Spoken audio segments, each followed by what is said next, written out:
돈을 버는 다양한 방법, 재테크 기사와 돈 되는 정보로 투자의 기준을 제시해주는 재테크 노하우 머니쇼 시작합니다. 간밤 뉴욕 증시 4월 첫 거래일 3대 지수 혼조로 마감했는데요. 다우는 약보합, 그리고 나스닥과 S&P 500은 상승했습니다. 특히 나스닥 같은 경우는 주요 기술주들이 상승을 나타내면서 나흘 만에 반등을 하는 모습이었죠. 네, 그렇습니다. 특별히 하루 만에 달라진 건 없겠습니다만 유럽 시장도 그렇고 어느 정도 기술적으로 반등이 나올 만한 시점에 장중 출렁거림은 있었습니다만 그래도 4월 첫 거래 상승으로 출발하자는 시장 분위기가 느껴졌습니다. 스태그플레이션 우려가 이어지는 가운데 저가 매수세가 유입되면서 또 기술주의 약진이 또 시장을 받쳤는데요. 3월 ISM 제조 PMI는 전월치와 예상치를 하회한 49로 발표됐고 또 미국 노동부가 공개한 2월 구인 건수 약 757만 건으로 예상치를 하회하면서 노동시장에도 다소 둔화 조짐이 나타났습니다.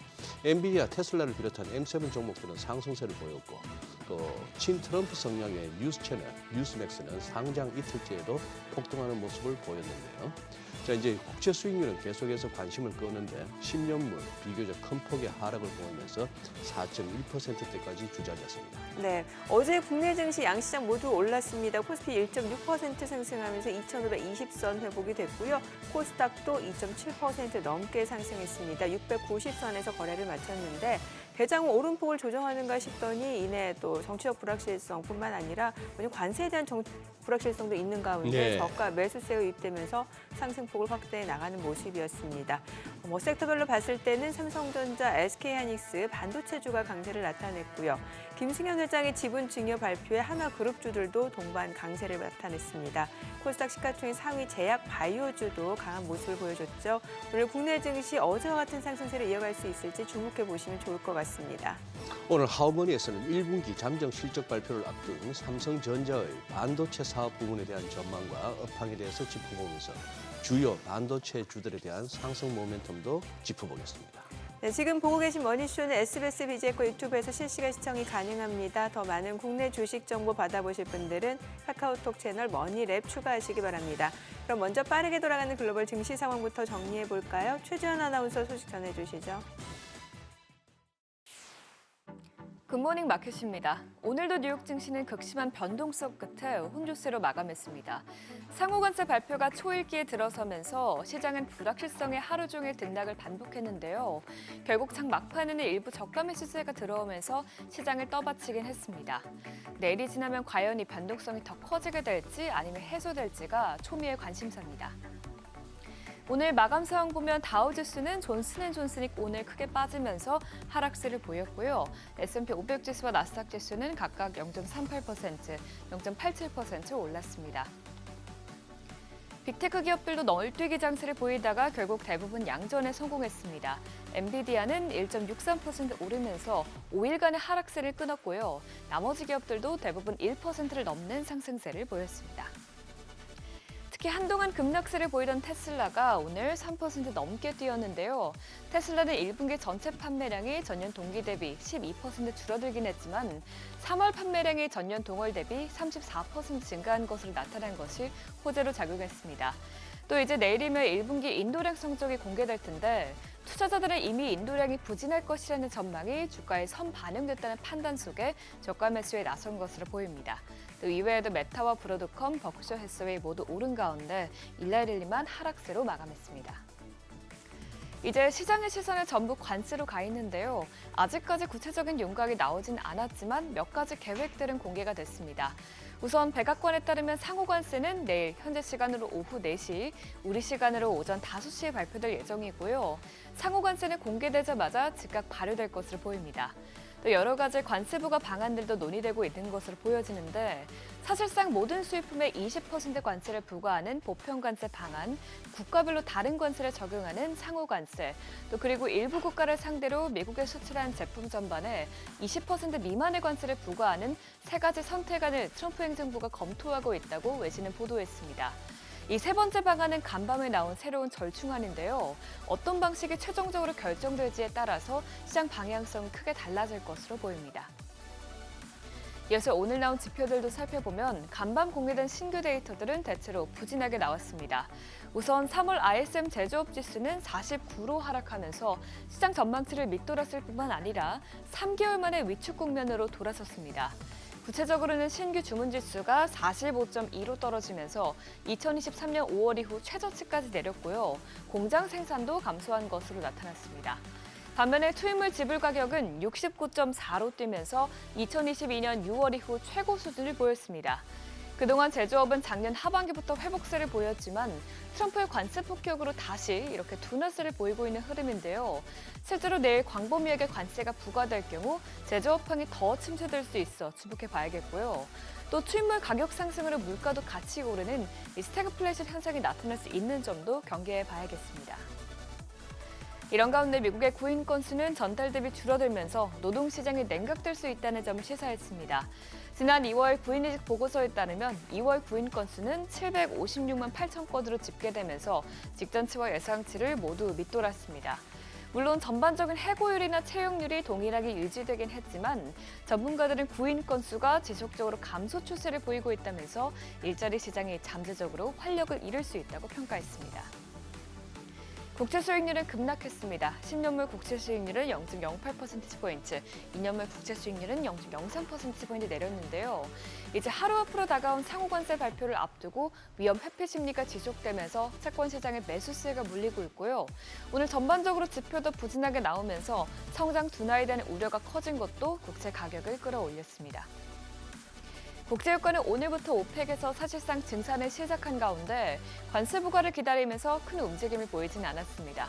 WTI와 브렌트유는 각각 0.39%, 0.44% 떨어졌고요. 금값은 그동안 너무 빠르게 올랐던 만큼 일부 차익 실현 매물이 나왔습니다. 간밤 근선물은 0.06% 떨어지면서 온스당 3,148달러에서 거래됐습니다. 굿모닝 마켓이었습니다.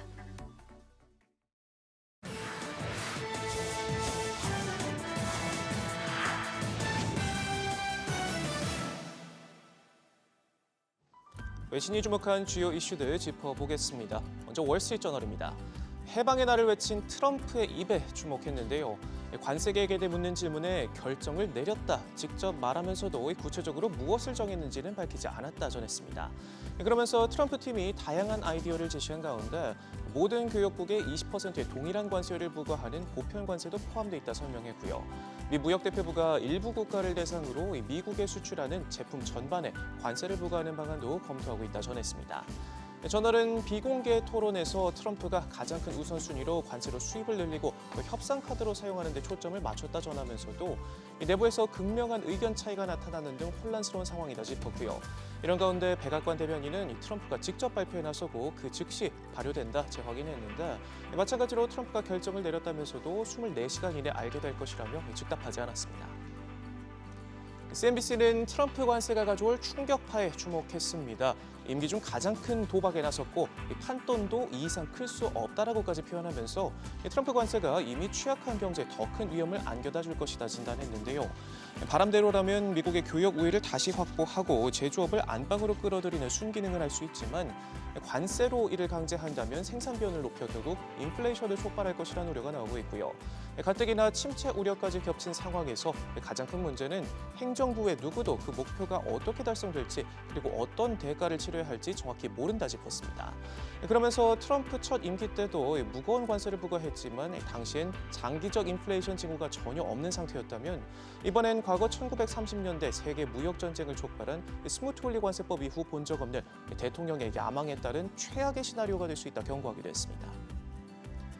이어서 블룸버그입니다. 트럼프 행정부가 반도체 기업들의 당초 약속한 칩스법 보조금 지급을 철회할 수 있다며 미국 내 투자 규모를 확대하라 압력을 가하고 있다 전했는데요. 소식통에 따르면 하워드 러트닉 상무장관은 보조금을 받기로 결정된 기업들에게 대만의 TSMC 같은 선택을 하도록 주문하고 있습니다. 미국 내 투자를 늘리지 않는다면 바이든 정부 때 사인한 보조금 지급도 철회할 수 있다는 시그널을 강하게 보냈는데요. 대신 별도의 25% 세액 공제를 확대할 가능성을 시사했습니다. 트럼프는 의회 칩스법 폐지를 촉구하고 상무부 내 대미 투자를 장려하는 새로운 조직을 신설하는 등 글로벌 반도체 업계를 긴장시키고 있는데요. 삼성전자와 SK하이닉스 등 우리 기업이 받기로 한 보조금 역시 크게 줄어들 수 있다는 우려가 나오고 있습니다. 트럼프 관세 폭탄은 자동차 업계도 긴장시키고 있습니다. 로이터 통신은 독일 메르세데스 벤츠가 관세 부담에 미국에서 저가형 모델 판매를 중단하는 방안을 검토 중이라고 전했는데요. 미국에서 최저 4만 3천 달러에 판매되는 GLA 모델의 경우 애초 마진율이 낮아 관세를 소비자에게 떠넘기지 않으면 회사가 오히려 손실을 볼 수 있다 짚었습니다. 사측은 해당 보도를 부인했지만 가장 큰 타격을 받을 것으로 꼽히는 유럽 자동차 업체들은 관세 부담을 어떻게 줄여야 할지 각각 다른 해법을 내놓고 있습니다.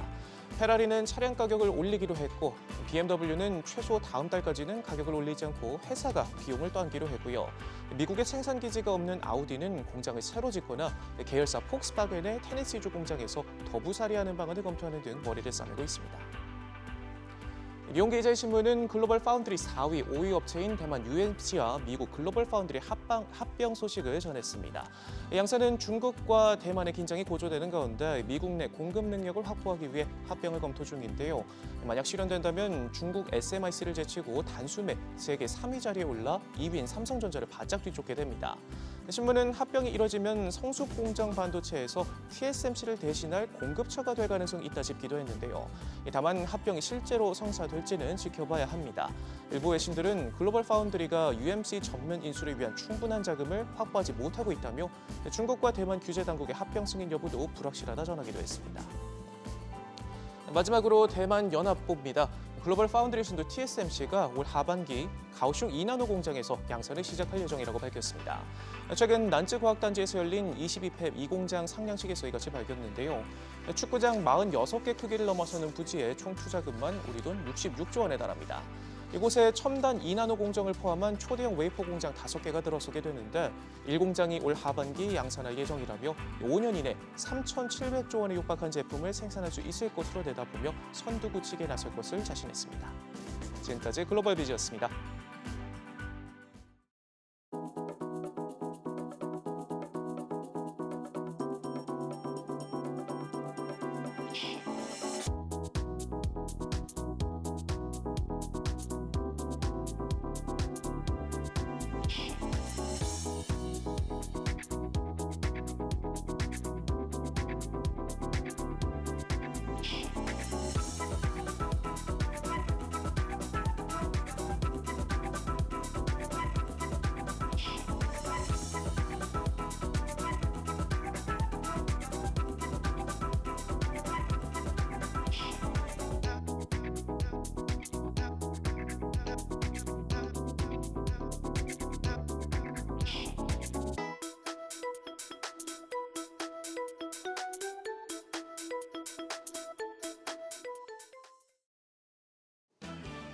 (4월의) 첫 거래일 시장은 반등에 성공했습니다. 어제는 만우절이었죠. 장난처럼 시작된 4월의 첫날이었지만 시장은 진심이었습니다. 트럼프 행정부의 상호관세 발표를 앞두고 불확실성이 최고조에 달한 상황입니다. 이 혼란 속에서도 시장이 갈피를 잡고 제대로 나아갈 수 있기를 바라보는데요. 어제장 복귀하면서 오늘장 투자 포인트 확인하시죠. 어제 코스피는 1.6% 상승해서 2,520선을 회복했고 코스닥은 2.8%나 급등했습니다. 3월 마지막 날 하락분의 절반 이상은 만회했습니다. 장중에 반발 매수세가 유입됐고 리밸런싱과 숏커버가 겹친 데다 헌법재판소의 판결 일정이 발표된 점이 지수의 상승폭을 키웠습니다. 어제는 기관들의 힘이 컸습니다. 유가증권 시장에서 외국인이 4천억 원 가까이 팔아냈지만 기관이 1,800억 원 넘게 순매수하면서 지수의 상승을 주도했습니다. 개인도 900억 원 가까이 매수 우위 기록했습니다. 코스닥 시장에서도 기관만 1,767억 원 순매수 기록하며 시장 상승을 이끌었습니다. 외국인은 54억 원 팔자 포지션 취했고 개인도 1,700억 원 가까이 팔아냈습니다. 시총 상위 종목들 분위기가 하루 걸러 다릅니다. 유가증권 시장 어제는 10위권 내에서 9개 종목이 일제히 상승했습니다. 삼성전자가 1.7%, SK하이닉스가 3.3% 반등하며 지수의 상승 기여도가 컸고요. 삼성바이오로직스가 4.3% 반등했습니다. 2차 전지 쪽만 공매도 타깃이 될 것이라는 우려의 약세가 계속됐는데요. LG에너지솔루션은 2% 가까이 추가적인 조정을 받았습니다. 코스닥 시총 상위 종목 중에서도 에코프로 형제만 부진한 흐름을 나타냈습니다. 반면 알테오젠이 4.3% 추가 상승에 성공했고 HLB와 삼천당제약, 파마리서치 등이 5% 넘게 상승하며 제약바이오 대표주의 흐름이 좋았습니다. 금융위기 이후 최고치를 기록했던 환율은 소폭 내렸습니다. 정규장 마감 시간 달러 기준 1원 내린 1,471원 90전의 거래를 마쳤습니다. 이후 야간 거래에서 환율은 미국 백악관 보좌진이 대부분의 상품에 20% 수준의 관세를 부과하는 초안을 만들었다는 보도에 1,473원대까지 올랐다가 이내 낙폭을 키웠습니다. 미국의 제조업 업황과 고용시장이 둔화했다는 발표에 역외 환율은 1,471원이었습니다. 오늘 외환시장 약보합 수준에서 출발할 가능성이 높겠지만 오늘까지도 장중 변동성이 클 수 있으니 유의하셔야겠습니다. 4월 본격적인 2분기에 진입했습니다. 이번 주 금요일 삼성전자 잠정 실적 발표로 1분기 실적 발표 시즌이 본격적으로 시작됩니다. 이런 가운데 상장사들의 올해 1분기 실적 전망치가 상향 조정되고 있어서 기대치가 모아지고 있습니다. KB증권은 코스피 상장 기업들의 예상 영업이익이 전년 동기 대비해서 12.4% 증가할 것으로 예상했습니다. 다만 성장률은 지난해 50%에서 올해 1분기 10%대로 크게 떨어질 전망인데 이럴 때일수록 높은 성장을 유지하는 종목의 매력도가 커질 것이라고 분석했습니다. 고성장 업종으로는 기계와 방산, 소비재, 바이오, IT 쪽을 꼽았습니다. 하나투자증권은 이번 실적 시즌 실적만큼이나 중장기 차트가 부담이 되지 않아야 한다고 밝혔습니다. 단순 과열 종목군보다는 중장기적으로 눌려있던 종목에 주목하라고 조언했는데요. 실적이 상향되면서 중장기적으로 낙폭이 큰 종목으로 SK하이닉스와 하나솔루션, 삼성 E&A, 아모레퍼시픽, 한국전력 등을 꼽았습니다. 이 부분 참고하시죠. 오늘 일정입니다. 내일 새벽에 미국의 국가별 상호관세율이 발표됩니다. 우리 시장에 너무나 큰 불확실성으로 작용해왔던 상호관세 발표를 앞두고 오늘 시장은 경계 심리가 이어질 수 있겠습니다. 장중에 나올 3월 소비자 물가지수와 중국 3월 차이신 제조업 PMI 등 지표도 확인하시죠. 한편 어제 시간의 거래에서는 틱톡 관련주가 강했습니다. 도널드 트럼프 미국 대통령이 미국에서 안보 우려 때문에 금지될 위기에 처한 중국 동영상 플랫폼 틱톡의 운명을 조만간 결정할 전망이죠. 모비데이즈와 와이즈버즈, 나우 아이비 등의 관련주들이 상승했는데요. 오늘은 어떤 흐름을 보일지 주목되고 있습니다. 그럼 넥스트레이드 프리마켓 상황 확인하겠습니다.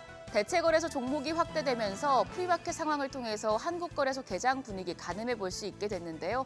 오늘은 어떨까요? 일단 코스피 5종목, 시총 상위 5개 종목 일제히 상승부를 켰습니다. 삼성전자가 0.85% 오름세로 현재 거래가 59,300원입니다. SK하이닉스가 1%대 오름세로 199,200원에 거래되고 있습니다. LG에너지솔루션도 1% 가까이 상승합니다. 거래가는 331,000원이고요. 삼성 바이오로직스가 0.28% 오름세, 현대차도 0.5% 추가적인 상승 보여주고 있습니다. 현재 거래가 199,600원으로 집계됩니다. 코스닥 시총 상위 5개 종목입니다. 역시나 일제히 상승불 켰습니다. 알테오젠이 0.27% 오름세로 현재 거래가는 372,500원입니다. 에코프로비엠이 1%대 강세로 96,700원, HLB가 2%대 강한 흐름 보여주고 있습니다. 현재 거래가 59,200원이고요. 에코프로도 1.24% 상승 중입니다. 49,100원대에 거래되고 있습니다. 마지막으로 레인보우 로보틱스까지도 1.89% 오름세 기록하고 있습니다. 거래가 269,000원으로 집계됩니다. 여기까지 프리마켓 상황 점검했습니다. 운명의 상호관세 발표까지 이제 하루 남았습니다. 간밤 뉴욕 증시는 경계감을 보이면서 혼조로 마감했는데요. 우리 시장 어제 반등하긴 했지만 오늘까지 상승세가 이어질지 아니면 뉴욕 증시 따라 경계감이 확대될지는 지켜보셔야겠습니다. 지금까지 어제장 오늘장이었습니다.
지금은 시각 8시 25분 향해 갑니다. 지금 보고 계신 머니쇼는 SBS BG앱과 유튜브에서 실시간 시청이 가능합니다. 특히 SBS BG앱 다운로드 받으셔서 시청하시면 다양한 정보 확인해 보실 수 있고요. 또 보다 많은 주식 정보 원하시는 분들은 카카오톡 채널에서 머니를 검색하셔서 친구 추가하시면 됩니다. 간밤 뉴욕 증시 보니까 일단은 계속해서 급등락이 이어지다가 이제 나스닥하고 S&P 500 상승한 채로 마감이 됐고 나스닥이 나흘 만에 반등을 보여줬는데 사실 이날 나온 경기 지표 자체는 그렇게 좋지 않았는데 오히려 역으로 금리 인하 기대감이 커지는 것 같고 이제 관세 정책이 나올 텐데 과연 진짜 이게 해방의 날이 될지 아니면 계속해서 불확실성이 이어질지 이건 여전히 의문인 상황이고요. 네. 네. 뭐 어떤 의미에서 해방의 날이라고 했는지 모르겠습니다만 시장으로서는 트럼프 대통령 관세 정책이 야기한 시장의 불확실성으로부터 좀 해방되고 싶은 날이죠. 시장 입장에서는 그렇죠. 예, 예. 그런 상황이고 우리도 어제 헌법재판소에서 그동안 질질 끌던 어떤 탄핵 관련한 그걸 이번 주 금요일 날 탄핵 심판 선고하겠다고 했으니까 이번 주가 이래저래 그동안 시장에 드리워져 있던 불확실성이 어떤 방향으로 간에 조금은 이제 거치는 그런 주간이 될 것 같은데 문제는 그게 끝이 아니라는 게 좀 걱정입니다. 저것만 하더라도 우리 국내적으로 굉장히 앞으로도 계속 어떤 혼란상은 충분히 예상되는 거고 미국도 발표가 난다 한들 우리가 겪어봐서 알잖아요. 그렇죠. 또 언제 어떻게 변할지 모르는 분이니까. 아니 또 월스트리트 저널 보도에 따르면 이거는 물론 카더라긴 합니다만 3차 관세 발표를 앞두고 있다고 하니까 이제 시작이다라는 생각도 들고. 네, 예. 그러니까요. 이제 채 3개월도 안 됐는데 다 기네요. 그러게요. 여러 가지 좀 시장 상황 좀 점검해봐야 될 것 같습니다. 오늘 함께해 주실 분 모셔보도록 하겠습니다. 디멘전 투자자문의 투자부문 송재경 대표님 함께합니다. 어서 오세요. 어서 오세요, 대표님. 예. 지금 이제 어제부터 또 많은 썸네일들이 진짜 바닥을 본 것일까 이런 얘기가 나옵니다. 우리가 먼저 강한 반등이 나왔고 미국도 유럽도 이렇게 또 이제 반등이 나오니까 시장에 돈 태우신 분들 입장에서는 그게 제일 궁금한 거 아니겠어요? 네. 일단 그랬으면 좋겠습니다. 예. 네. 그랬으면 좋겠고 말씀 주신 대로 이제 지금 해방이 돼야죠. 해방이 시장 입장에서 그런 의미의 해방. 예. 좀 제발 이 불확실성에서 사람들이 제일 싫어하는 게 앞으로 일어날 일이 예측이 안 된다는 게 그렇죠. 제일 걱정이지 않습니까? 예. 특히 이 자본시장이 제일 싫어하는 게 불확실성인데 예측 가능해야지. 이건 사업하시는 분도 마찬가지입니다. 네네네. 예측이 가능해야 이제 투자를 하고 그걸 가지고 몇 년간 혹시 초기에 적자가 나더라도 끌고 갈 수가 있는데 그게 안 되면은 아예 투자 자체를 네. 멈추게 되잖아요. 그래서 그런 측면에서는 불확실성이 좀 제거됐으면 좋겠다라고 이제 개인적으로 생각하는데 적어도 지금 어제 하루를 갖고는 좀 판단하기는 어렵고 또 마침 이제 1사분기가 지금 올해 지났습니다. 여지없이 늘 틀려왔지만 네. 연말에 기대했던 거와 그 다음의 시장은 늘 달랐습니다. 예, 그랬죠. 예, 이번처럼 특히 달랐던 적은 없던 것 같은데요. 희망으로 시작했던 2025년이 실제로는 1사분기는 생각보다는 상당히 좀 부진했다. 예. 나라별로는 좀 달랐지만 그런 측면에서 한번 그러니까 이 자산 군별로 지역별로 한번 쭉 정리하면서 앞으로의 흐름에 대해서 한번 고민을 같이 한번 해봤으면 좋겠다. 일단 복귀가 제일 중요하잖아요. 그렇죠. 네. 예. 그래서 일단 첫 번째로 제가 이제 가져본 차트가 왼쪽에 보면 주요 자산별 수익률 연초 이후입니다. 그 다음에 두 번째로는 지역별 주가 수익률 이 두 가지를 좀 나눠봤는데요. 확실히 내내 저희가 주별로 나와서 말씀드렸지만 1등은 금입니다. 금이 이제 금값을 했고요. 거의 17% 상승하면서 1등 그러니까 자산군 중에서 가장 높은 상승률을 보였다 보시면 좋을 것 같고 이와 연계돼서 원자재가 사실은 앞으로 경기 둔화 우려가 있음에도 불구하고 원자재가 올라갔던 것이 의미심장한데요. 이 두 가지를 합쳐보면 인플레이션에 대한 불안, 부담감, 무역 전쟁으로 인한 이런 걱정들이 저게 고스란히 좀 녹여져 있다 보셔야 될 것 같고 실제로도 단기적으로 실물적으로 소위 미국으로 금을 사간다든가 지금 구리를 사간다든가 쇼티지가 나고 있잖아요. 네. 그런 것들이 저기에 영향을 본다 보시면 좋을 것 같고 맨 우측으로 가보시면 역시 주식이 이제 제일 많이 글로벌 세계 주가가 이제 마이너스 2%대 빠졌고 원유도 좀 소폭 하락을 했습니다. 하지만 우측으로 가보시면 주식간에서 주가는 제일 많이 빠졌지만 그 주가 안에서도 엄청난 양극화, 차별화가 좀 벌어졌습니다. 중국 유로존이 여전히 1, 2등을 다퉜고요. 그 다음에 맨 우측에 보시면은 미국이 엄청 헤맸죠. 한 5% 빠졌고 나스닥은 뭐 거의 10% 빠졌죠. 반면에 우리나라는 중간쯤 있는데 굳이 표현하지만 좀 더 왼쪽에 붙어 있는, 그러니까 중국 유로존에 좀 가까운 쪽으로 가 있다는 측면에서 놓고 보면 결론적으로는 1사분기를 생각해 보면 실물 자산이 금융 자산을 종이 자산을 앞섰다. 네. 그러니까 이 유형의 자산이 앞섰다는 게 상당히 좀 의미가 있다. 이것은 지난 50여 년간 큰 흐름에서 이게 확실히 좀 바뀌고 있는 것이지 않을까라는 이제 생각을 갖게 하고, 두 번째로는 그 주식시장 안에서도 엄청나게 갈렸다는 측면에서 놓고 보면 투자자분들이 어느 한쪽에만 집중했다가는 그것이 또 잘못된 선택이었다면 1사분기 동안 정말 고생을 많이 했을 수밖에 없는 상황이고, 앞으로에 대해서도 큰 교훈을 주는 1사분기였다. 이렇게 정리해 볼 수 있을 것 같습니다. 그러니까 실제로 지금 설명해 주신 대로 S&P 500 같은 경우 이제 분기별 수익률로 봤을 때는 2년 내 최악의 분기였다라는 평가가 나오더라고요. 맞습니다. 네. 고점 대비로도 놓고 보면은 10% 이상 하락하면서 조정 확실히 들어갔고, 네네. 나스닥 중에 특히 아까 M7 얘기 잠깐 나왔지만 M7은 20%가 넘어섰거든요. 예. 정확히 크리스마스 이브날이 고점이었는데 거기 기준으로 지금 보면은 20% 이상 하락을 했습니다. 결론적으로는 M7이 확실하게 이건 조정을 넘어서 이것은 베어 마켓, 네. 확실한 이제 약세장에 들어가 있는 상황이기 때문에 이런 것들도 큰 변화, 지난 1사분기 동안 나타났던 큰 변화 중에 하나다 이렇게 보셔야 될 것 같습니다. M7 같은 경우에 이제 이렇게 질문을 드리면은 이제 갖고 계신 분들은 좀 불쾌하실 수 있는 질문이긴 합니다만, 관세도 관세지만 좀 버블이 있었던 거 아닙니까?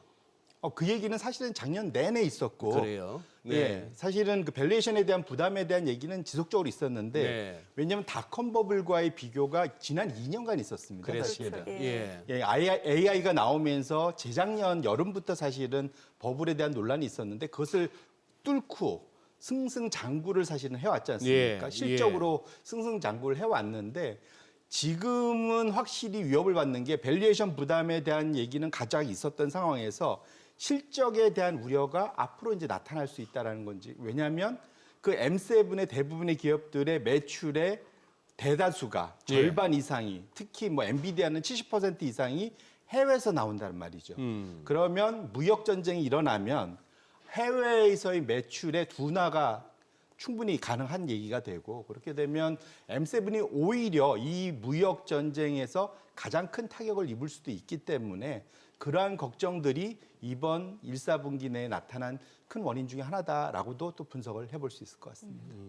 지금 이제 미국에서 그 트럼프 행정부는 4월 2일 이제 해방의 날이라는 표현을 쓰는데 이게 그 사실 뭐 중국이라든지 베트남, 멕시코로부터 싼 제품이 들어와서 본인들이 어떤 경제적인 침략을 당했다. 그래서 이 경제적 침략으로부터 벗어나는 시점이다 해서 해방의 날이다라는 표현인 건데 이게 결과적으로는 그래서 상호관세 얘기가 나오는 거고 당장 이제 발효된다라고 하면 우리 시간으로 4월 3일 5시부터 발효가 되는 거잖아요. 네. 그러니까 결국에는 미국이 지금 이제 관세를 때리겠다라는 건데 이게 실제로 시장 수익률 놓고 보면 역으로 지금 오히려 유럽이라든지 아니면 중국 같은 경우는 지금 앞서 보니까 수익률은 또 좋았단 말이죠. 맞습니다. 예. 이게 통상적으로 과거의 경험에 비치면 이게 일시적으로 미국이 좀 빠질 수 있는데 예. 때려 맞는 쪽이 더 많이 빠지는, 예. 이게 이제 트럼프 일기 때 나타났던 보통, 현상이었거든요. 예. 그런데 아이러니하게 이번에 트럼프 이기 때 똑같은 관세 위협, 관세 무역 전쟁이 나타났는데 이번에는 상황이 좀 많이 다르다. 이제 아까 보여준 대로 제가 아까 지역별로 좀 잠깐 보여드렸는데 다음번에 보면은 두 번째는 조금 더 이거를 넓혀서 나라별로 한번 쭉 제가 한번 비교를 해봤습니다. 보시면은 지난 1사분기 동안 이제 전 세계 투자자들은 기본적으로 이제 미국 달러 베이스로 투자를 하지 않습니까? 네. 그래서 이제 로컬 소위 지역 지수 수익률에다가 그 나라의 환율의 움직임을 더한 것이 이제 소위 달러 베이스의 이제 세계 주식 수익률인데, 제가 계속 말씀드리면 맨 왼쪽에는 폴란드와 러시아가 1, 2등입니다. 폴란드는 정말 지수가 많이 올랐고요. 자체적으로 유로화도 올랐지만 네. 하지만 러시아는 지수가 오르다기보다는 루블화가 엄청 올랐어요. 사실 루블화가 20몇 % 이상 달러 대비 강세로 나타났거든요. 네. 그것이 거의 다다 보시면 좋고 두 개를 제외하고 나면 우리가 늘 얘기했던 독일을 비롯한 뭐 스페인, 이탈리아, 뭐 독일 이런 식이 최상위권에 있고 홍콩 항생, 중국이 있습니다. 그러니까 결국은 지금 미국이 관세로 때리겠다는 주요 나라들이죠. 네네. 이미 때리고도 있고. 하지만 정반면에 때렸던, 그러니까 실제로 이게 그런 표현이 있는데 이게 때린 사람은, 그러니까 그 맞은 사람은 밤에 다리 뻗고 편하게 자는데 예. 때린 사람은 밤에 다리를 오그리고 잔다. 뭐 이런 얘기가 있지 그런 않습니까? 말 있죠. 예. 지금 딱 그런 상황입니다. 지금 미국 나스닥 지금 1사분기에 마이너스 10% 빠졌고요. 그다음에 S&P 500도 아까 봤듯이 5%. 그리고 그 사이에 작년에 대체적으로 많이 2년간 많이 올랐던 대만, 일본, 인도 이 나라들이 대부분 더 부진합니다. 결론적으로는 확실하게 이번 그러니까 트럼프 일가 들어선 1사분기 내의 그러한 그 투자의 그런 문법 자체가 과거의 트럼프 1기 때하고는 사뭇 다르게 나타나는 것. 가장 큰 원인은 돈을 쓸 수 있는 유럽과 중국이 압도적으로 앞서 있고 또는 재건에 대한 기대가 있는 폴란드 같은 데가 앞서 있다는 것이 상당히 이번 1사분기가 트럼프 1기 때의 그런 무역 전쟁 초기하고는 다른 양상으로 나타나고 있다 이렇게 보셔야 될 것 같습니다. 그래요. 그 말씀 듣다 보니까 참 그거 한 게 이제 인도 대목에서 좀 이제 좀 가슴이 아픈 게 대표님 저희도 저희 프로그램에서도 작년에 가을에 말이죠 인도 잘 나갈 때 뭐 ETF 코너가 됐건 아니면 증시타임 이 시간을 통해서건 인도가 나올 때마다 참 좋다 들어갈 수 있겠다 뭐 이런 얘기들을 많이 했는데 그때가 고점이었나요? 예, 9월 말이 고점이었어요.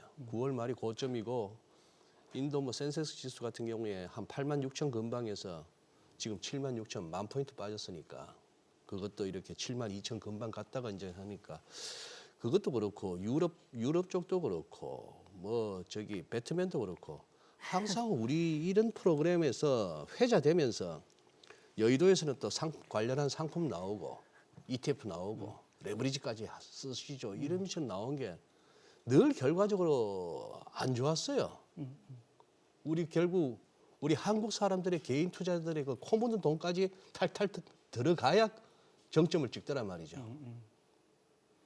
그게 참 늘 어떻게 보면은 이걸 좀 면해보고자 하는 거고 하는 건데 그게 잘 안 되네요. 그 이제 이런 것 같습니다. 결국은 이제 위험에 대한 태도 네, 건데 사람들이 기본적으로 위험하다고 생각되면은 잘 안 들어가고 싶잖아요. 네. 특히 주가 빠질 때 대부분의 사람들은 주가 빠질 때 빨간 날일 때 그러니까 파란 날일 때 못 사고 빨간 날일 때 사기가 좋지 않습니까? 예. 기본적으로 일반적으로. 근데 특히 이제 우리 개인 투자를 비롯해서 대부분이 다 그렇지만 사람들은 남들이 다 좋다고 할 때 따라가기 글쎄. 쉽습니다. 네, 그리고 그러니까. 내 눈으로 이미 확인한 거. 인도는 최근 3년간 주가가 엄청 계속 좋았잖아요. 올랐죠. 예. 미국도 마찬가지고 네. 지금 사실은 그랬을 때 자신감을 갖고 뒤늦게 따라가게 되는 그게 이제 이건 어찌 보면 인지상정이고 당연한 거고요. 네네네. 그렇게 해서 당연히 상품도 잘 팔리다 보니까 또 푸시하고 인센티브 생기니까 더 밀고 뭐 이제 이런 악순환이 막판에 이제 작용하는 것이 이게 이제 저도 이제 이 바닥에 한 2, 30년 있어봤지만 이게 예외 없이 늘 나타나는 일들이거든요. 그래서 사실은 투자라는 것은 거기에서 떨어져 나올 수 있는 용기 예. 그러니까 거기서 혼자 떨어나면 불안하잖아요. 나 혼자 이렇게 뭔가 따로 할 땐 불안한데 그렇죠. 그걸 할 수 있어야 어찌 보면 시장보다는 평균적인 수익률보다는 더 나은 수익률을 거둘 수 있는 그 기본이 된다.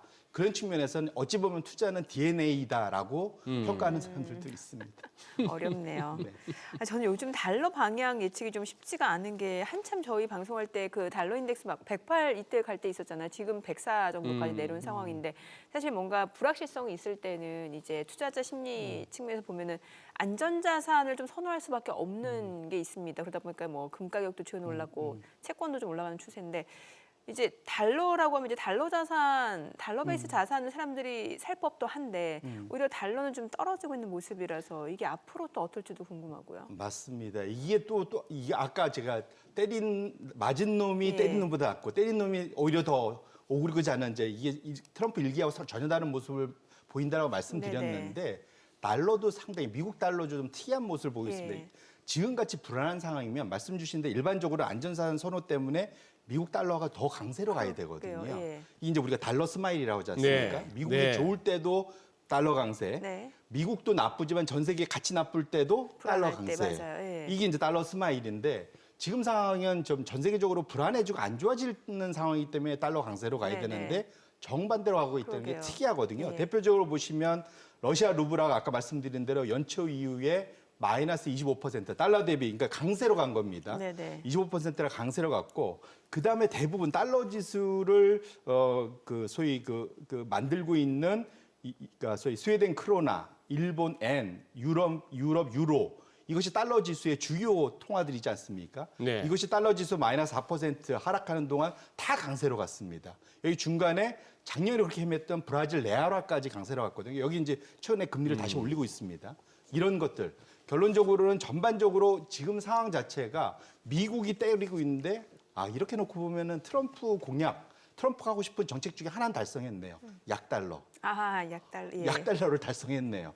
이게 이제 좋은 의미의 이게 트럼프 공약이 달성된 건지 모르겠지만 어쨌거나 지금 상황 자체는 오히려 전 세계적으로 미국 달러에 대해서 이렇게 불안한 상황에서 미국 달러에 대해서 빠져나가고 있다는 측면은 이것 또한 의미심장합니다. 그래서 이것은 기존의 투자 문법이 또 한 번 좀 달라지는 모습. 우리나라는 아쉽게도 V자로 지금 다시 좀 약세가 됐습니다. 네. 원래는 연초 이후에 상당히 강세로 갔다가 지금 거의 연초 수준까지 다시 돌아섰고 어제는 조금 빠지기 시작했는데 어쨌거나 이 전반적인 지금 트럼프발 글로벌 무역 전쟁의 그런 그 전운 이것이 강화된 상황에서 달러 강세로 가야 되는 상황임에도 불구하고 달러가 약세로 갔다는 것 자체는 전반적으로 우리가 좀 장기 짧게는 한 2, 3년, 길게는 15년, 더 길게는 한 50년의 큰 흐름에서의 그러한 변화, 변곡점의 어떠한 그 첫 단초를 우리가 보고 있는 거 아닌가라는 생각을 저는 개인적으로 해보고 있습니다. 저기 왜 불교에서 말하는 그 108번뇌라고 뭐 이렇게 있던데 저는요 108이라는 숫자가 이제 오랫동안 이제 그 가격을 지켜보면서 달러 인덱스도 뭐 110까지도 갔었습니다만 역사적으로 보면은 요 108 근방에서의 고민이 컸고 예. 또 엔비디아도 그래요. 얘가 140불, 150불도 갔다 왔지만 엔비디아도 보면은 108번뇌가 좀 심해요. 지금 이제 뭐 108 근방 갔다가 또 110불 수준입니다만 여기가 더 올라가도 되는 건지 좀 고민스럽고 또 내려오다가도 이거 밑으로는 아니잖아 하는 그 어떤 레벨이 그 두 개가 그렇던데 달러 뭐 어떻게 보면 트럼프 대통령이 공약 중에 이제 송 대표님께서는 그렇게 말씀하셨습니다만 트럼프 당선 확정 직전이 104였어요. 네. 그러다가 트럼프 당선됐다고 주식도 올라가, 뭐 코인도 올라가, 그 다음에 국채 수익률도 올라가, 주식 뭐 달러도 강해져 했던 그 흐름이 그대로 원위치한 거란 말입니다. 지금 달러 인덱스도 보면은 결국 현 레벨은 트럼프 당선 직전 레벨까지 원위치 해가지고 그리고 나서 이 관세 부분이 뭐 주식도 주식이지만 달러나 금리는 또 어떻게 영향을 미칠지 시장이 가만히 보니 뭐 우리 같은 사람들이 자꾸 이 말 저 말 합니다만 솔직히 서로 모르는 거 아닙니까? 앞으로 어떻게 전개될지. 그러게요. 개인적으로 어떻게 보시는데요? 개인적으로요. 예. 개인적으로 아이씨 그렇게 물으면 또 이거는 준비가 안 됐는데 또 그렇게 치고 나오시네. 아니 또 그쪽 전문가시기도 아니 한- 모른다 그랬잖아요 지금. 그래도 개인적인 감이 있으실 거 아니에요. 개인적인 감. 예, 감. 촉?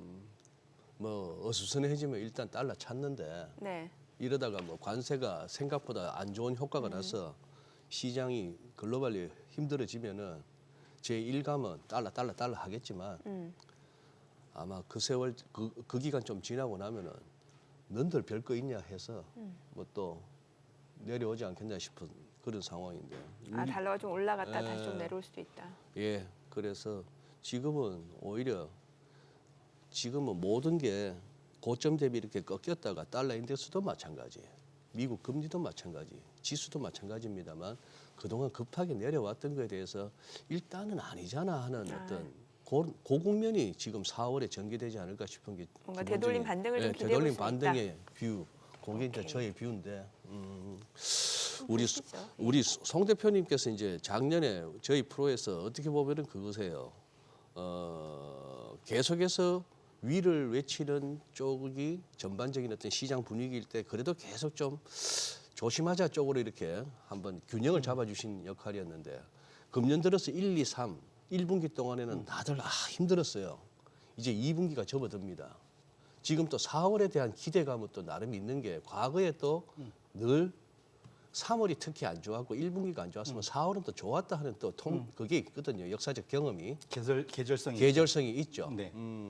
그러면 이번 4월은 단기 트레이딩 관점에서라도 어떤 뭐 위축되기보다는 조금 이렇게 자꾸 기회를 보는 게 나을까요? 그것의 단초는 이번 주에 당장 이제 오늘 새벽에 네. 예, 네. 오늘 밤 내일 예, 밤에. 내일 밤 내일 새벽에. 내일 새벽에 있을 이제 트럼프 관세가 어떻게 나오느냐. 결국은 지금 앞에서 정리를 잘 해주셨던데 세 가지 시나리오잖아요. 거의 보편 관세에 가까운 20%. 그다음에 두 번째가 국가별로 할 거냐.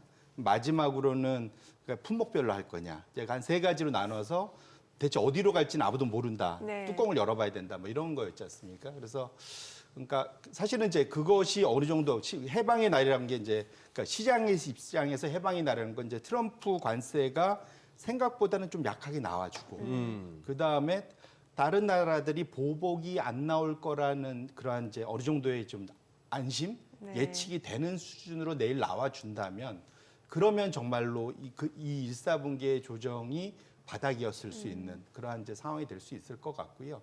근데 반면에 이제 걱정은 트럼프 관세가 여기서 조금이라도 앞으로의 좀 더 소위 보복을 불러일으킬 정도의 수준으로 나오고 거기에 맞춰서 이제 EU나 중국이나 이런 쪽에서 보복 관세가 나오고 이런 에스컬레이션 서로 상호작용이 나오게 된다면 사실은 좀 더 걱정이 되는 상황으로 갈 수 네네. 있다. 그래서 지금 상황에서는 냉정히 말씀드리면 계절적으로는 당연히 이 정도 많이 빠졌으면 기술적으로라도 반등이 사실 제가 한 2주 전부터 기술적 반등을 줄 수 있다라고 말씀을 네네. 드렸지 네, 않습니까? 예, 근데 예. 거기에 찬물 끼얹은 게 트럼프의 자동차 관세 선발표였습니다. 네, 사실. 그래요. 네. 그런 측면에서 놓고 보면 그 이후에 좀 더 많이 빠졌고 기술적으로는 다시 반등할 수 있는 상황에 왔고 계절적으로 상승할 수 있는 국면에 와 있긴 한데 여기서의 완전 와일드 카드는 트럼프 관세라는 또 이것이 앞으로 어떤 상호작용을 미칠지에 대해서는 그 누구도 지금 아무도 모른다는 정확한 표현을 아까 소장님께서 해주셨지 않습니까? 네네. 사실 그런 측면에서 놓고 보면 지금 감에서는 단기적인 반등은 줄 수 있지만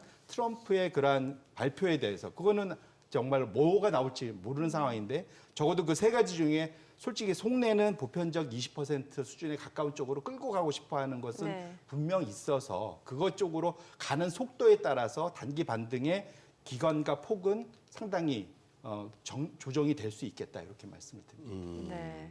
참 이게 관세 정책이 나와봐야 알겠습니다만 이게 정말 무역 상대국을 대상으로 했을 때 이게 일괄적인 그 상호 관세가 부과될지 아니면 또 국가별로 또 이렇게 다르게 나올지 이것도 좀 봐야 될 것 같고 사실 최근에 나온 그 여러 가지 지표들을 놓고 봤을 때는 이 관세 정책이 미국 경기에 영향을 줄 수밖에 없다라는 측면에서 왜 보면 최근에 내구재 주문도 막 오히려 늘어나고 재고도 쌓아두는 모습이 있었잖아요. 물가가 상승할 거라는 심리 때문에 오히려 또 소비자 심리 지수는 또 급락하는 모습이었고 실제로 이제 미국 GDP 같은 경우는 이제 소비가 차지하는 비중이 3분의 2다 보니까 이게 분명히 영향이 있을 수밖에 없거든요. 맞습니다. 사실은 지금 글로벌 소위 경제학을 연구하고 공부했다는 사람들은 거의 90% 이상, 95%, 99%가 아마 이 무역 전쟁은 전 세계 경제 건강에 나쁘다.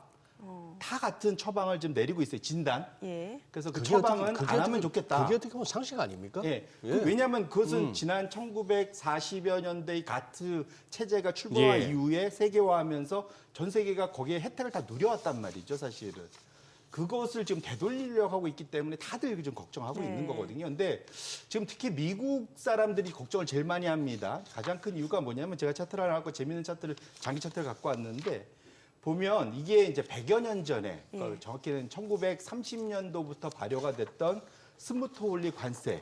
이것이 이제 마지막 미국에서 가장 강력한 소위 보호무역주의 관세였거든요. 이게 소위 대공황을 탈피하고자 관세를 더 올렸다가 대공황을 더 길게 만드는 그 악영향을 미쳤던 것이 이제 저 스무트홀리 관세기인데 저 때가 평균적으로 20%가 넘었었습니다. 관세가요? 예. 관세율이 평균 관세가 예. 평균 관세가. 예, 25% 가까이 됐었는데 지금 하는 거는 그걸 뚫고 올라가려고 하고 있거든요. 그렇죠. 예. 지금 만약에 트럼프가 얘기한 걸 다 합쳐보면 35%까지 갑니다. 다 이루어진다면. 예. 그러면 100년 더 전으로 가는 거예요, 사실은. 그러니까 설사 그럴 리는 없다. 거기까지 가기 전에 시장이 출렁하든 경기가 한번 박살이 나든 해서 트럼프를 막아설 거라고 저는 생각을 하는데 네. 어쨌거나 그때에 비해서 지금 임팩이 조금이라도 관세가 올라가면 영향이 더 클 수밖에 없는 게 당시에는 세계화나 무역이 적어서 그때 해봐야 농산물 조금 하고 뭐 이런 거 있지 않습니까? 네. 그때만 해도 저 당시에 그 평균적으로 수입, 미국의 GDP에서 차지하는 수입 비중이 4%밖에 안 됐어요. 예. 근데 지금은 한때는 이것이 16%까지 갔다 지금 쭉 줄어들어도 지금 가장 작년이 14%거든요. 3배가 넘어섰습니다. 그러니까 똑같은 관세 임팩트가 있으면 효과는 달리 말하면 3배의 효과가 나타난다는 거죠. 네. 그러니까 관세가 저 당시의 관세에 비해서 지금이 관세의 효과가 악영향이 훨씬 더 클 수 있다. 그래서 제가 파란색으로 좀 빨간색으로 좀 동그라미가 2개 돼 있죠. 그 2008년도 글로벌 금융위기 때도 한번 수입이 확 줄었죠. GDP가 박살이 한번 났었습니다. 스무트홀리 관세 때도 3년, 4년 내리 이 수입이 줄었어요. 그 얘기는 GDP가 역선장했다는 얘기잖아요. 결론적으로는 관세 자체가 이번에 임팩이 어떻게 나냐에 따라서 미국의 실질 GDP가 역성장할 수밖에 없는 상황으로 갈 수 있기 때문에 이것이 또 전 세계적으로 악영향을 미칠 수 있기 때문에 또 전 세계적으로 지금 소위 서플라이 체인이라는 공급망이 다 연결돼 있기 때문에 이런 것들이 미국의 그런 관세에 다 촉각을 곤두세운 이유가 여기에 있다 이렇게 보셔야 될 것 같습니다. 네. 네. 자, 지금 시각 8시 52분 향해 갑니다. 오늘 양시장 예상 체결 지수부터 좀 체크해 보겠습니다. 먼저 코스피 좀 볼게요. 오늘 0.3% 상승 예상되고요. 지금 2,530포인트로 집계가 됩니다. 어제도 단숨에 2,520선까지 회복이 됐는데 오늘 추가적인 상승 좀 기대해 볼 수 있을 것 같고요. 코스닥은 보합권 출발 예상됩니다. 691포인트로 나타나고 있죠. 시가총액 상위 종목 예상 체결가 보겠습니다. 삼성전자 0.8% 상승 예상되고요. 지금 호가는 59,300원, SK하이닉스 1.5% 오름세 예상됩니다. 예상 체결가 20만 원이고요. LG 에너지솔루션 0.9% 상승 예상됩니다. 지금 호가 33만 1,000원이고 삼성 바이오로직스가 1.8% 상승 예상됩니다. 예상 체결가 107만 7,000원이죠. 현대차 보합 예상되고요. 기아 약보합 출발 예상됩니다. 호가는 9만 3,100원이고요. 삼성전자 우선주 강보합권 예상되죠. 셀트리온 0.5% 상승 예상되면서 호가는 17만 5,800원. KB금융 1% 상승 예상됩니다. 호가 8만 600원. 네이버도 1% 오름세가 예상되고요. 예상 체결가 19만 9,300원으로 나타나고 있습니다. 코스닥 시가총액 상위 종목 예상 체결가도 보도록 하겠습니다. 알테오젠 오늘 0.9% 상승 예상됩니다. 이미 어제도 4% 강세를 보여줬었고 오늘 어제 제약바이오주가 굉장히 강한 모습이었는데 오늘도 추가적으로 상승이 예상되고요. 호가는 37만 5천 원. 반면에 에코프로비엠 오늘 호가는 2.6% 하락이 예상됩니다. 최근에 2차 전지주가 계속해서 좀 주가 부진을 겪고 있는 상황인데 오늘도 약세 출발 예상되고 호가는 9만 3,200원, 에코프로도 2% 하락 예상되죠. 예상 체결가 4만 7,500원이고 HLB는 1.9% 상승 예상됩니다. 호가 5만 9,100원이고 레인보우 로보틱스입니다. 오늘 2.8% 지금 강세 출발 예상이 됩니다. 호가는 27만 1,500원으로 집계가 됩니다. 삼천당작 오늘 3% 가까운 상승 예상됩니다. 2.9% 상승 예상되고요. 지금 호가는 지금 17만 9,200원으로 17만 9,300원으로 나타나고 있습니다. 어제도 이미 5% 강세를 보여줬었죠. 휴젤도 2.7% 상승 예상되고요. 호가는 35만 9,500원, 클래시스도 상승 예상됩니다. 예상 체결가 5만 8,500원, 이 가운데 파마리서치 소폭 하락 예상되고 호가는 34만 9,000원, 코오롱 티슈진 1% 약세가 예상됩니다. 예상 체결가 4만 4,700원으로 집계가 됩니다. 자, 이제 개장까지 한 5분여가량 남았는데요. 자, 오늘 뭐 반도체주라든지 제약바이오주 또 뭐 조선, 방산주 어느 정도 또 상승세를 이어갈 수 있을지 여부가 시장의 방향을 가늠할 수 있는 주요 키포인트가 아닐까 싶네요. 네, 예. 동시효과 흐름은 생각보다는 더 좋으네요. 그래요, 네, 맞아요. 네. 그러니까 참, 야, 차라리 우리가 그냥 주도해 버리지 뭐. 뭘 시장 글로벌 증시 흐름을요? 네. 아니면 뉴욕 사람 월가 사람들 아침에 눈 떠가지고 한국은 어떻게 움직였지 보고 움직이게. 아 그랬으면 좋겠는데 참. 그러던 시절도 있었습니다. 그런 시절이 2000년대 초반만 해도 이게 있었습니다. 빈말이 아니고 실제 그런 상황이 있었지 않습니까? 예. 그때는 이제 모든 게 안정됐을 때 한국 시장에 웬만한 산업이 다 있거든요. 그래서 한국 시장의 흐름을 보면 세계 경기를 볼 수 있다고 그래서 그러던 시절이, 그러니까 한국이 모든 걸 좀 그러니까 주식시장이 선도하던 때도 있었는데 지금은 진짜 산업 포트폴리오 측면에서는 우리나라만 한 데도 없는데. 그럼요. 네. 그죠? 이게 조금 이제 올드해져서 그렇지. 올드해졌어? 네, 네. 네. 그러네요. 하기야 뭐 요즘 뭐 AI 그래서고 뭐 양자가 그러고 하는데 그런 데서는 조금 우리가 맞습니다. 뒤처지긴 하는데. 아니 그런데 지금 저기 우리 장 열리기 전에 미국 얘기 조금만 더 하면은 자꾸 저 스태그플레이션 이런 용어들이 외신에서 이제 언급한단 말입니다. 그것도 스태그플레이션이라고 대놓고 얘기하기가 뭐 해서 그런지 스태그플레이셔너리 약간 스태그플레이션 비스무리한 뭐 이런 표현이잖아요. 그 방향으로 가고 있다. 그쪽으로 가고 있다. 어제 ISM 제조업 지수도 그래요. 맞습니다. 기대 인플레이션 높아지고 있고. 맞습니다. 이게 이제 스태그플레이션이 왜냐하면 50년 동안 안 나타난 일이거든요. 이게 그러니까 경제학자들이 1970년대에 처음 맞닥뜨려서 상당히 고생했었던 미국 주식 전 세계가 1970년대 결국은 일반적으로는 우리가 이제 그 연준의 두 가지 목표를 생각해 보면 쉽습니다. 왜냐하면 이것이 양방향으로 반대 방향으로 뛰는 거라 그랬거든요. 네. 그래서 물가와 고용 이 두 개 뭐냐면 이게 경제 성장이죠. 예. 보통 물가가 올라가면 경제 성장, 그러니까 이 두 가지가 서로 반대 방향으로 뛰기 때문에 서로 적정한 밸런스를 맞춰주자라는 것이 이제 결국 그 기본적인 생각이고, 근데 일반적으로 물가가 올라가면 수요가 줄고, 뭐 수요가 줄면 경기가 둔화되고, 뭐 이런 식의 이제 흐름을 생각했는데 1970년대는 물가도 오르고 고용은 둔화되고, 그러니까 실업이 늘고 GDP는 감소하고 이런 상당히 좀 일반적이지 않은 현상들이 나타났는데. 최근 들어서 지금 나타나지만 지금 2달째 제가 보여드리고 있지만 한 달 전에 보여드린 지난주 발표된 미시간 대학교의 소비자 심리 지표 왼쪽 거는 소비자 심리가 지금은 보시면 폭락하고 있는 거. 네. 57입니다. 저거는 57%가 아니고 그냥 57 레벨인데 숫자인데 그냥 완전히 저 밑으로 계속 이런 표현했지만 그러니까 꼬라박고 있다고 해야 되나요? 네. 정말로 좀 심각하게 좀 내려오고 있습니다. 반면에 우측에 보시면 5에서 10년 기대 인플레이션 4.1% 그러게요. 이게 중간가치인데 이것을 평균으로 하면 8%로 넘어갑니다. 그러니까 그만큼 좀 불안하게 보는 분들이 많아서 제가 그래서 이렇게 표현합니다. 요즘엔 그러니까 미국 소비자들은 심리적으로는 스태그플레이션 속에 살고 있다. 예, 딱 정확히 나타나고 있지 않습니까? 그런 측면에서 놓고 보면 상당히 좀 뭐랄까 지금 적어도 미국 소비자들이 지갑을 닫으려고 하고 있는 그 상황이 네네. 지금 반영이 되고 있다 보셔야 될 것 같고요. 이것이 그전에는 소위 이제 소득 계층을 세 개로 나눠보면 상위, 중위, 하위가 있으면 하위가 제일 심하고 중위까지 있고 상위는 거기까지는 안 갔었거든요. 네. 주가가 좋아서. 근데 네. 일사분기에 주가가 많이 빠지면서 거기에 대한 부의 효과의 역효과, 부의 역효과가 나타나면서 보시면은 지금은 상위, 중위, 하위 모든 계층이 지금 소비 심리가 급격하게 하락하고 있는 것을 저 차트에서 보실 수가 있습니다. 이게 좀 예외적으로 최근 한 2, 3년간 처음으로 나타나는 현상이거든요. 그래서 그렇게 놓고 보면 앞으로의 미국의 저 GDP의 70%가 소비고 그 안에 네. 개인 소비는 절반이 넘는데 이런 것들이 향후 미국의 경기에 악영향을 미칠 수 있다. 적어도 소프트 데이터에서는 미국의 경기 둔화 내지 침체에 대한 우려가 좀 더 강화되는 데이터들이 지금 매달 발표되고 있는 거다. 이렇게 해석해 볼 수 있을 것 같습니다. 네.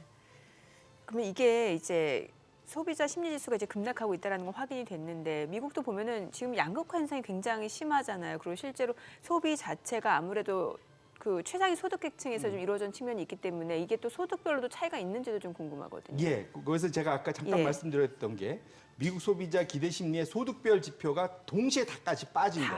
요 차트. 요걸 제가 아까 이제 한 번 더 예. 말씀드렸는데 이것이 최근 2, 3년간 거의 이제 처음 있었던 일이고 이것은 아까 말씀드린 대로 주가가 네. 최근에 많이 빠지면서 그 사이에 난 괜찮아. 좀 소득은 줄어도 내가 갖고 있는 주식으로 난 크게 돈을 벌고 있잖아였는데 그것이 지금 깨지고 있는 거죠, 사실은. 실제로 금융자산 비중이 높다 보니까. 그러니까 예.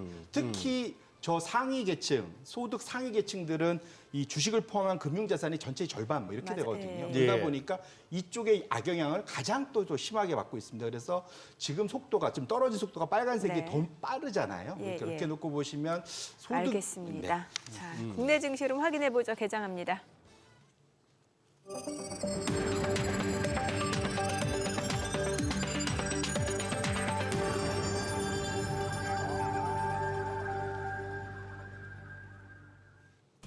네, 4월 1일 수요일 국내 증시 개장했습니다.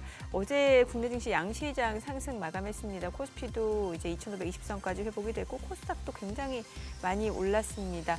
전반적으로 지금 불확실성이 이어지고 있는 상황에서 이제 오늘 새벽이면은 미국 트럼프 대통령의 관세 정책이 발표될 예정이고 발표되는 즉시 이제 발효가 되게 되는데 그럼에도 불구하고 지금 시장에서는 좀 저가 매수세가 유입되는 양상이고 반등에 대한 심리도 남아 있습니다. 미국의 경기 지표 자체는 좀 둔화되는 것으로 나오고 있습니다만 역으로 또 금리 인하 기대감이 좀 커지는 분위기이기도 하고요. 저는 양시장 출발 지수 좀 확인해 보겠습니다. 코스피입니다. 지금 현재 0.3% 상승 보여주고 있습니다. 지금 2,530선. 그리고 코스닥도 0.68% 올라갑니다. 696포인트입니다. 양시장 상승 출발이고요. 시가총액 상위 종목 시초가 보겠습니다. 삼성전자가 0.3% 올라갑니다. 59,000원이고요. SK하이닉스 0.9% 오름세로 지금 198,700원, 198,900원까지 올라갑니다. LG 에너지솔루션 0.4% 상승합니다. 33만 원 선이고요. 삼성바이오로직스는 0.3% 떨어집니다. 154,000원. 현대차가 0.3% 내림세입니다. 197,900원이고 기아도 0.6% 떨어집니다. 92,600원. 삼성전자 우선주는 1% 올라갑니다. 48,250원. 셀트리온 0.4% 상승으로 175,600원이고요. KB금융이 1% 상승합니다. 84,400원, 한화에어로스페이스도 1.9% 오름세로 686,000원에 거래되고 있습니다. 코스닥 시가총액 상위 종목 시초가도 보도록 하겠습니다. 코스닥 쪽은 알테오젠이 0.9%, 1% 떨어지면서 지금 차익 실현 좀 물량들이 나오는 것 같습니다. 나흘 만에 좀 하락으로 전환이 됐고요. 36만 8천 원. 에코프로비엠 오늘 반등 보여줍니다. 0.6% 반등 나타내면서 96,300원이고 HLB 1.2% 올라갑니다. 58,700원. 그리고 에코프로도 1.6% 반등 보여줍니다. 49,300원이고 레인보우 로보틱스가 오늘 2.8% 강세를 보여주고 있죠. 27만 1,500원에 거래되면서 지금 닷새 만에 상승을 보여주고 있습니다. 자, 그리고 삼천당제약이 지금 보합권으로 17만 4,800원이고 휴젤이 3.5% 강세 보여줍니다. 휴젤 같은 경우는 36만 2,000원으로 최근에 어제도 4% 넘게 올랐고 오늘도 추가적으로 좀 상승폭, 오름폭을 확대해 나가고 있는 상황입니다. 자, 그리고 클래시스 0.5% 올라갑니다. 58,300원, 파마리서치가 0.8% 올라가면서 35만 3,000원, 코롱티슈즈는 1% 떨어집니다. 44,750원에 거래되고 있습니다. 오늘 시장에서 특징을 보여주고 있는 섹터 종목들 좀 체크를 해보도록 하겠습니다.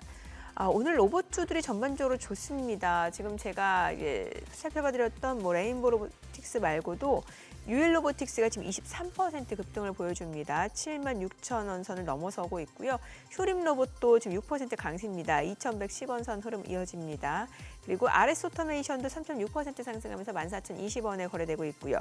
유로메카도 3.9% 강세입니다. 24,750원. 그리고 시메스도 12% 급등하고 있고요. 엔젤 로보틱스도 2% 이상 상승하면서 24,000원. 로보스타도 2% 올라가고요. 클로봇도 3% 강세입니다. 24,000원 선, 그리고 KNR 시스템도 1.9% 올라갑니다. 오늘 로봇주들이 다 좋아요. 지금 로보티즈도 올라가고요.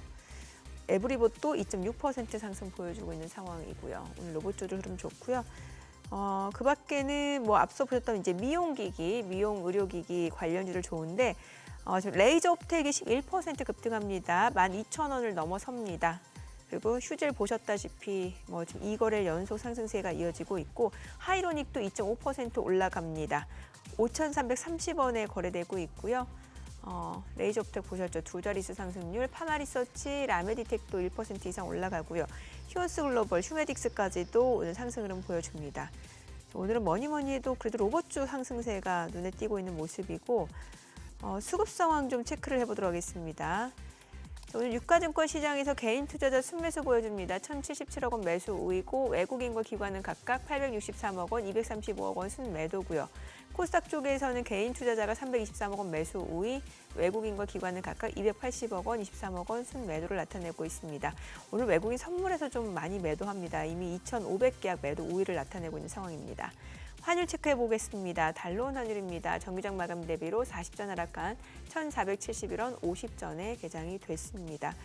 자, 일단 뭐 지금 시장 보니까 출발은 좋았는데 좀 윗꼬리 달고 내려오는 게 좀 아쉽네요. 네. 예, 일단 수급 측면에서 외국인이 아직까지 네. 적극적으로 안 사잖아요. 맞아요. 특히 선물에서 좀 매도 규모가 좀 셉니다. 지금 5분 만에 2,800개라 코스피에서. 예, 이러면 또 뭐 알 수 없는 거고. 오늘은 2,530 아닌가 싶네요. 코스피가. 예. 거기서 좀 매매 공방이 예, 펼쳐질 거라고 예. 보시네요. 아니 거기 막 그쪽에서 또 이렇게 가로막고 있는 이평선들도 많고 하니까 지금 이제 기술적으로 그렇게 되는데 이게 은근히 콱콱콱 치고 올라갈 때는 네. 치고 올라가는 강세장에서는 차트쟁이들이 이렇게 보면은 자꾸 물을 먹습니다만 한번 대차게 꺾이고 난 이후에 조정장 내지는 어떤 뭐 하락장으로의 어떤 초기 이런 쪽에 오면은 그때는 차트가 참 잘 맞아요. 잘 예. 맞는 측면이 있어서 지금은 이렇게 보면은 저점은 저점끼리, 고점은 고점끼리 끊어놓으시고 이평선도 끊어놓으시고 또 이렇게 가능하시다면 일목균형표 전환도 하셔가지고 기준선 전환선 위치나 구름대 위치도 보시고 하시면은 어느 정도 요즘은 대충 얘가 어디까지는 올라갈 수 있겠다 내지는 어디까지도 밀릴 거는 각오해야겠다는 거는 어느 정도 가늠이 되는 것 같아요. 예. 지금 우리 시장이 그래도 최근에 보면 아시아에서 제일 좋았습니다, 대표님. 어제 그랬죠. 어제도 그랬고 그저께도 그랬고 월요일 날 다들 블랙 했습니다만 최근에 뭐 일본 니케이는 우리보다 더 빠지고 했으니까. 네. 예. 예. 근데 기간을 좀 설정을 잘 해야 될 것 같은 게 앞서 보시면 네. 중국이 좋았잖아요. 그렇죠. 중국이 또 최근에 조금 밀리고. 약간 밀렸다가. 네, 예. 네. 기술주들은 최근에 조금 하락 트렌드를 나타내고 있고요. 근데 확실하게 이게 결국은 그 상황 앞으로 어떻게 될지에 대한 그 판단들이 네. 불안하기 때문에 변동성이 당연히 지금 커질 수밖에 없었고 어제는 또 우리나라 입장에서는 아시아 전반적으로 빠졌는데 우리나라만 그러니까 빨간색을 그렇죠. 예. 켰던 가장 큰 이유가 우리 국내적인 이제 정치 불확실성이 어느 정도 좀 해소될 거라는 기대감이 네. 우리 개인 투자자들의 수급을 좀 자극했던 측면이 있습니다. 외국인들은 어제도 좀 내내 팔았지 않습니까? 네. 그래서 그렇게 놓고 보면 어제는 좀 우리 자체적인 이슈였었던 것 예. 같고 전체적인 흐름에서는 지금 트럼프의 관세 발표를 앞두고 지금 그 정중동 다 관망 자세로 하고 있는가. 올해 이번 주에 들어와서는 그렇게 다 봐야 될 것 같고요. 실제로 제가 아까 말씀 주신 대로 그 미국의 실제 그 소프트 데이터들은 아까 네. 봤던 소비자 심리나 이런 것들은 소프트 데이터인데 기대를 구자면 이건 심리는 심리일 뿐 그냥 돈은 원래 쓰던 대로 쓸 거야 네. 라는 기대를 할 수 있잖아요 사실은. 그런데 실제로 미국의 1사분기 지금 실제 그 하드 데이터들이 포함되는 GDP Now 애틀란타 네. 연은이 수시로 발표하는 GDP Now 데이터를 보면은 이거는 실제로 뭐 소비나 뭐 투자나 이런 게 다 들어가는 겁니다. 이게 보시면은 이게 제가 주말 동안 업데이트를 한 거, 그러니까 월요일까지 업데이트를 한 것이 애틀란타 연은이 마이너스 2.8% 1사분기 네. 그러니까 급감이죠 사실은 예. 역성장 예. 1사분기에 소비 그러니까 심리 데이터뿐만 아니라 실제로 하드 데이터에서도 1사분기가 엄청난 역성장을 할 거다. 근데 여기에 금 수입이 엄청 있었지 않습니까? 네, 네. 금을 조정한 게 마이너스 0.5입니다. 그래도 이제 사실은 역성장할 수밖에 없었다 보는 건데요. 이게 어제 밤사이 더 업데이트가 됐어요. 그래서 보면 저 아래 마이너스 2.8이 뭘로 바뀌었냐면 마이너스 3.7로 바뀌었고요. 저 위에 금 수입 조정, 금을 빼고 봤을 때도 마이너스 1.4까지 갑니다. 그러니까 결론적으로 지금 미국의 1사분기 경제 성장률이 처음으로 상당히 큰 폭으로 감소세를 할 수 있고 이것이 지금 아까 말씀드린 대로 지금 2월 달에 자본재 수익 급증이 있었는데 이것이 거꾸로 말하면 관세 이후에는 급락할 수도 있잖아요. 네. 그러면 2, 4분기까지도 연결될 수가 있습니다. 그래서 그렇게 놓고 본다면 지금 상황 자체는 미국이 왜 트럼프가 의회에 나와서 노페인, 노게인을 지금까지도 계속 얘기하고 있는 이유가 지금 적어도 미국의 단기적인 적어도 한두 분기 이상의 경제 역성장에 대한 것을 열어놓고 지금 정책을 시행하고 있는 거 아닌가라고 봐야 될 것 같습니다. 네. 지금 월가나 뭐 주요 IB들도 미국에서 보면은 뭔가 좀 미국의 경기 둔화는 올 수밖에 없다라는 거를 좀 대비하는 전략들을 취하고 있는 것 같다는 생각이 들거든요. 맞습니다. 그래서 제가 그러니까 소위 이제 하늘이 무너져도 솟아날 구멍은 예, 있다. 뭐 이제 이걸 갖고 저도 어떤 아이디어를 드릴 수 있을까 고민하다가 골드만삭스에서 여러 가지 포트폴리오를 제시를 합니다. 그 중에 하나 얻어 걸린 걸 수도 있는데 소위 스태그플레이션 대응 롱숏 전략이라는 게 있습니다. 그래서 그 차트가 보시면 연초 이후에 거의 20% 상승했어요. 미국 S&P 5는 5% 빠졌고 미국을 제한 세계 지수가 7.5% 상승했는데 이거보다 미국 내에서만 투자했어도 훨씬 더 높은 성과를 거뒀다는 건데 그 소위 어떤 전략을 펼쳤는지를 우리가 한번 눈여겨보실 필요가 있는데 여기서 롱 전략은 뭐였냐면 원자재 사는 거였고요. 두 번째는 건강관리 비중 높이고 필수 소비 높이고 경기 방어적인 업종을 좀 높이는 것이 기본적인 롱 전략이고 반면에 쏙 전략, 숏이란 건 그러니까 소위 이제 매도까지 해야 되는데 그건 안 되고 줄이기라도 해도 괜찮겠죠. 그러면 빅테크가 많이 들어가는 재량 소비, 그다음에 반도체, 그다음에 적자를 내는 기술주들 이런 데들을 소위 기대감으로 가는 데들을 좀 숏하는 전략들이 있습니다. 결론적으로 제가 드리고 싶은 말씀은 1사분기에 좀 때이 지난 1사분기만 보고 이런 얘기를 한다 할 수도 있겠지만 이것이 제목이 스태그플레이션 롱숏이잖아요. 네네. 앞으로 정말로 스태그플레이셔널이한 상황이 계속 좀 지속된다면 저 방향의 그런 그 포트폴리오 비중 조절 이런 것들을 우리 투자자분들도 고민해 보실 필요가 있겠다 이렇게 말씀을 드립니다. 최근 들어서 워낙 관세가 이제 뉴스를 갖다가 점령하다 보니까 연준 얘기는 쑥 들어가 버렸는데 또 연준 관계자들의 발언을 또 그렇게 큰 비중 있게 다루지도 않고요. 이제 뭐 금리나 기대감 이런 얘기 좀 뭐 식상하기도 하고 좀 지금은 다소 좀 동떨어진 얘기라고 봐야 되나요? 이유는 죄송합니다. 연준의 손이 묶여 있다는 거죠. 계속 연준이- 제가 말씀드리고 싶었던 게 지금 물가가 올라가는 상황이라 보통 이 상황이면 금리 인하해 준다고 얘기가 나와야 되거든요. 파월 풋이 나와줘야 되는데 그러지 못하고 이런 상황이 있는 것은 연준이 할 수 있는 게 별로 없다라는 것 때문에 그렇습니다. 그래서 최근에 시장의 지금 2년물 금리를 보면 지금 상황 자체가 향후 연말까지 3번까지 인하하는 것을 반영하고 있거든요. 네. 그것이 과연 그러면 어찌 보면 이것이 예방적 금리 인하를 할 거라고 보다기보다는 앞서 우리가 봤듯이 1사분기뿐만 아니라 2분기, 3분기로 갈수록 미국의 경기 둔화가 좀 심해질 것에 대한 역성장에 대한 우려 때문에 어쩔 수 없이 연준은 금리를 인하해야 할 거야라는 것이 반영되면서 사실은 그 소위 미국 그 국채 2년물 금리가 그걸 반영하고 하락하고 있다는 걸 감안하신다면 지금 상황은 연준이 뭔가 할 수 있는 것이 좀 줄었다. 반면에 그래서 트럼프가 이제까지는 조용히 있다가 지난 주인가부터는 연준이 금리 인하해야 된다고 공식적으로 얘기를 하기 시작했습니다. 그래서 이제까지는 그걸 상당히 좀 멀리 했었는데 그런 측면에서 놓고 보면 트럼프도 연준이 금리를 인하해야 할 만큼 미국의 경기가 좀 단기간 안 좋아질 거라는 데에 대한 동의를 사실은 어찌 보면 그런 식의 발언에서 유추해 볼 수도 있겠다 이렇게 말씀드립니다. 네.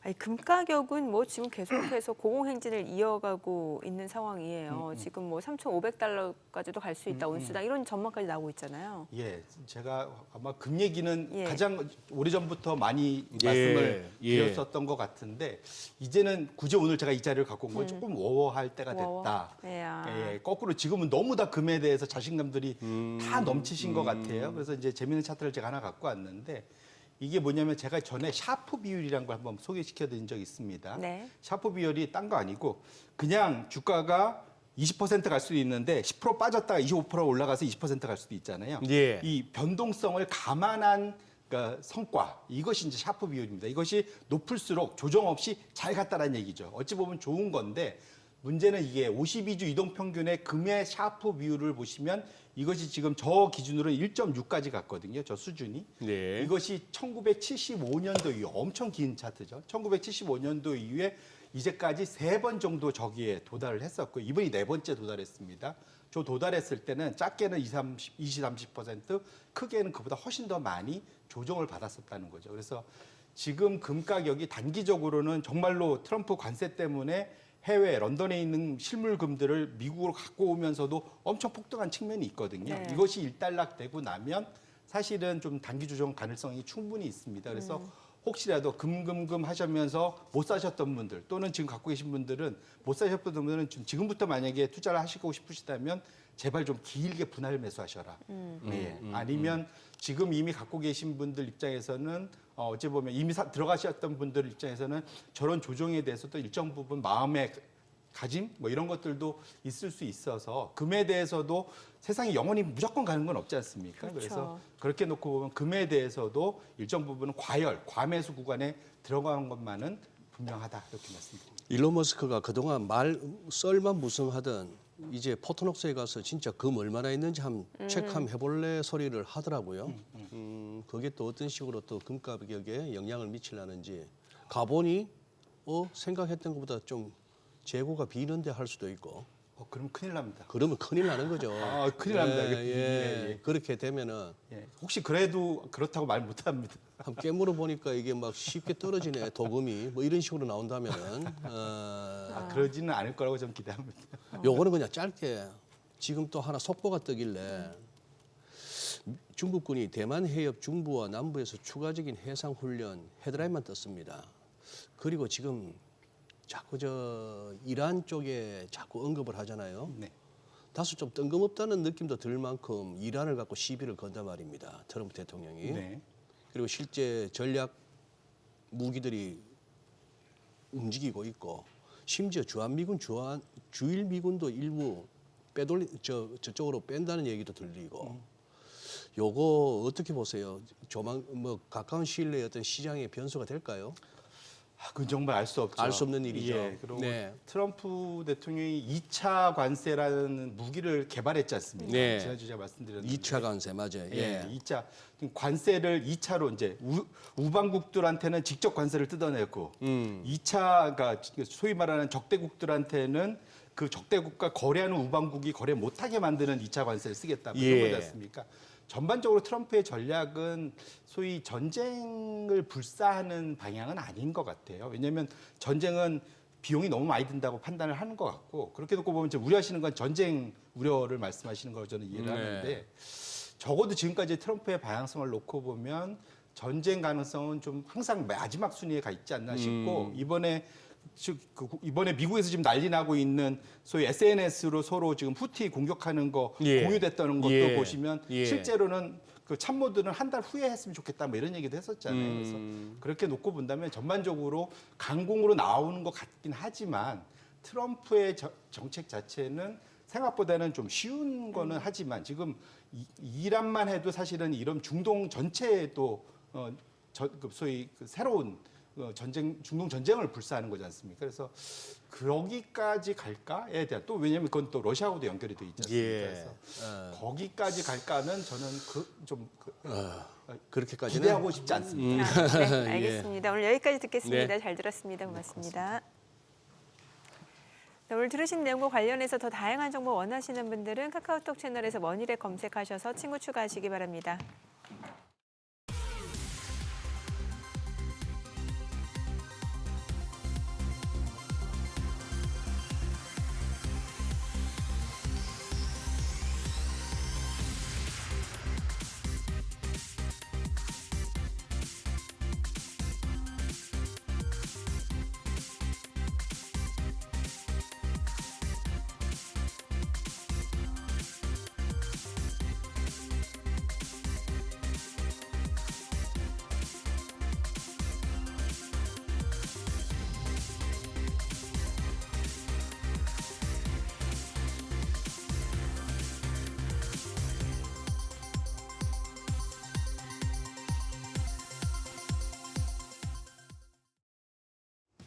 이 시각 시황입니다. 현재 국내 증시 양대 지수 모두 하락하고 있습니다.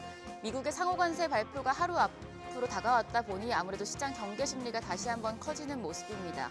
코스피가 0.56% 하락하면서 2,507포인트 가리키고 있고요. 코스닥도 0.57% 내림세로 687포인트 지나가고 있습니다. 수급 상황 보시죠. 유가증권 시장 현재 외국인과 기관 모두 매도 우위를 기록하고 있습니다. 외국인은 오늘도 장 초반부터 1,671억 원 팔아내고 있고요. 기관도 447억 원 매도 우위 기록 중입니다. 이런 가운데 오늘은 개인만 홀로 2,100억 원 넘는 순매수 나타내고 있습니다. 코스닥 시장에서도 메이저 수급 주체 양 매도가 나타나고 있습니다. 외국인이 1,000억 원 넘는 매도 우위 기록하고 있고 기관 역시도 오늘은 111억 원 순매도 기록 중입니다. 여기서도 개인만 홀로 1,255억 원 사자 포지션 취하고 있습니다. 등락률 상하위 업종 살펴보시죠. 오늘은 화장품과 우주항공과 국방 그리고 기계업종이 상승률 상위권에 위치해 있습니다.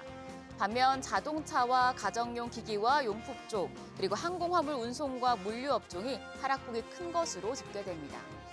그럼 시장을 주도하는 테마 종목별 시세 체크하시죠. 오늘 로봇주 상승세가 가장 강합니다.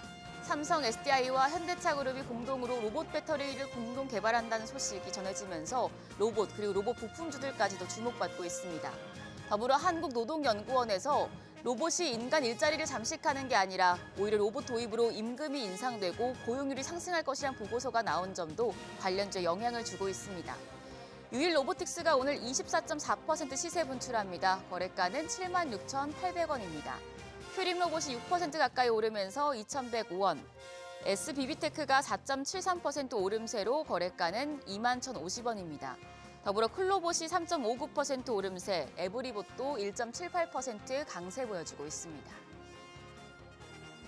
다음으로 보안주 역시 강세 기록 중입니다. 최근 모건 스탠리 자회사가 국내 기업인 지니어스의 지분을 5.04% 취득했다고 밝힌 바 있는데요. 인공지능 AI 시대 사이버 보안 시장 중요성이 더욱 부각될 것이란 분석이 나오면서 보안주 전반적으로 주목받고 있습니다. 관련주 내에서는 어제 시간의 거래에서부터 강했던 소포트캠프 오늘 상한가고요. RCK도 3.8% 오름세 보여줍니다. 거래가는 12,060원. 지니언스가 5.64% 상승하며 12,740원대 거래되고 있습니다.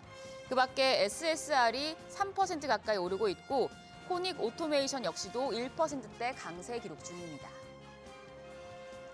미용기기 관련주도 상승합니다. 레이저 옵텍이 자사 레이저 기기가 연달아 해외 보건당국의 승인을 받고 정부가 3분기 중국인 단체 관광객을 대상으로 비자 면제 조치를 발표하면서 수혜 기대감이 커지자 오늘장에서 상승하고 있습니다. 14.1% 상승하며 거래가는 12,320원이고요. 휴젤도 3.57% 추가적인 오름세 보여줍니다. 36만 2천 원. 원택이 1%대 오름세, 하이로닉도 2% 가까이 상승합니다. 거래가 5,300원이고요. 파마리서치도 0.43% 오름세 보여주면서 35만 1,500원대에 거래되고 있습니다. 마지막으로 화장품 관련주 역시 오름세입니다. 특히 애경산업, 애경그룹이 모태 사업인 애경산업을 매각을 검토하고 있다는 소식에 애경그룹주가 주목받자 화장품 전반적으로도 영향을 받고 있는 모습인데요. 오늘 애경산업은 8%대 오름세입니다. 15,670원대 거래되고 있습니다. 그 밖에 코디가 0.86%, J2K 바이오가 5.43% 오르면서 거래가 13,590원입니다. 코스메카 코리아가 2.52% 오름세로 48,900원이고요. 글로보는 지금 하락 전환이 된 상황입니다. 2.35% 약세 나타내고 있습니다. 시장 상승 출발했지만 메이저 수급 주체 양 매도에 다소 힘이 빠지고 있습니다. 장중에 수급 상황 예의주시하시면서 시장 대응하시죠. 지금까지 시장 상황 전해드렸습니다. 오늘 일본 증시는 니케이 지수가 35,668선으로 소폭 오르면서 출발합니다. 미국의 상호관세 부과가 이제 초읽기에 들어간 가운데 어제 니케이 지수는 최근 급락에 따른 단기 매수세가 유입되며 반등에 성공했는데요. 오늘도 이 흐름을 이어가고 있습니다. 반면 토픽스는 하락으로 출발했고 달러엔 환율은 149엔대로 오늘 문을 열었습니다. 그럼 지난 한 주간 일합개미의 거래 내역 살펴보시죠. 먼저 3위는 산리오입니다. 헬로키티로 유명한 산리오는 작년 한 해에만 주가가 150% 이상 오르면서 화제를 모았는데요. 헬로키티뿐 아니라 쿠로미와 시나모롤 등 여러 캐릭터로 인기를 끌고 있죠. 최근 우리나라에선 에버랜드와 K리그와 손잡고 협업에 들어갔는데요. 그러나 일본 증시도 관세 정책으로 인해 투자 심리가 위축되면서 산리오의 주가가 크게 빠졌습니다. 이에 일합개미도 매도 우위 보였습니다. 2위는 미국 장기채 엔화 해지 ETF입니다. 2위에 자리한 건 정말 오랜만인데요. 엔화가 강세로 돌아선 이후 꾸준히 매도 우위를 보였지만 오랜만에 매수 우위를 기록했습니다. 트럼프 행정부가 외국산 자동차에 대한 관세를 부과하겠다고 발표하면서 리스크 오프에 따라 엔화가 소폭 약세를 보였고 이를 틈타 매수세가 거세진 건데요. 그러나 다시 주 후반 149엔대로 돌아오면서 매도세가 이를 따라잡았습니다. 이제 관세 분과가 임박한 만큼 앞으로의 흐름 지켜보셔야겠습니다. 마지막으로 1위는 레조나 홀딩스입니다. 압도적인 매도 우위인데 0달러 매수가 눈에 띄죠. 우리나라 롯데케미칼이 레조나계 지분 전량을 매각했습니다. 이를 통해 확보한 2,800억 원의 현금으로 재무구조 개선에 나설 예정인데요. 이 소식이 일합개미에게 촉매제로 작용하면서 같이 거센 매도세를 보인 것으로 풀이됩니다.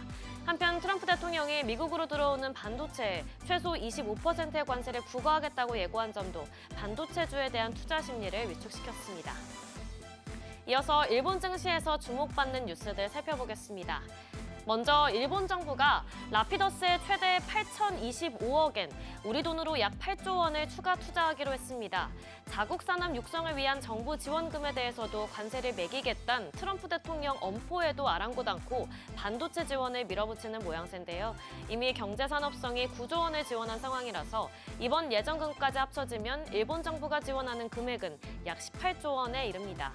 라피더스는 확보한 자금으로 반도체 제조 장비를 구입하고 생산관리 시스템 개발을 지원할 예정인데요.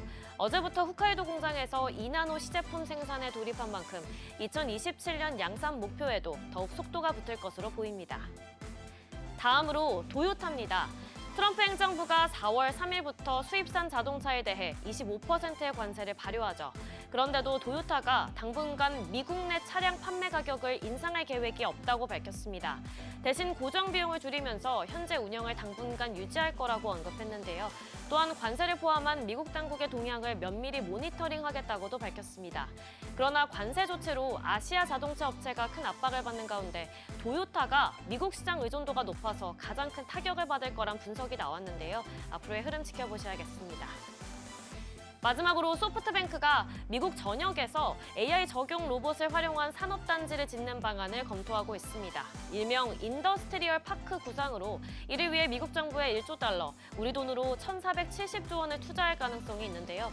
트럼프 대통령이 전 세계를 대상으로 관세 인상을 예고한 가운데 AI 로봇 활용 공장을 지어서 일본이 미국 제조업에 기여한다는 인식을 심어주려는 것으로 보입니다. 더불어서 오늘 소프트뱅크가 미국 내 AI 인프라 구축을 위해 우리 돈으로 24조 원이 넘는 은행 대출을 추진하고 있다는 소식도 전해졌는데요. 이처럼 미국 관련 투자에 적극적으로 나서는 만큼 관세 부과 이후 소뱅의 전망이 어떨지 기대되는 상황입니다. 지금까지 일본 뉴스 전해드렸습니다.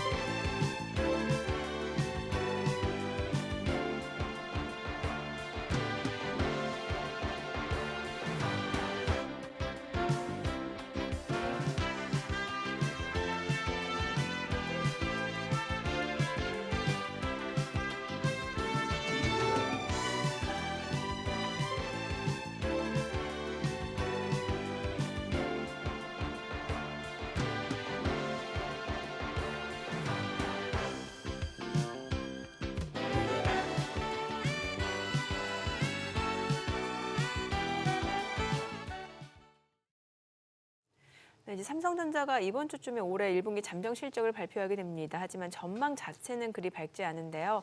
메모리 반도체의 겨울이 끝날 조짐이 보이면서 오히려 또 2분기에는 실적이 반등할 것이라는 기대감도 있는 것 같습니다.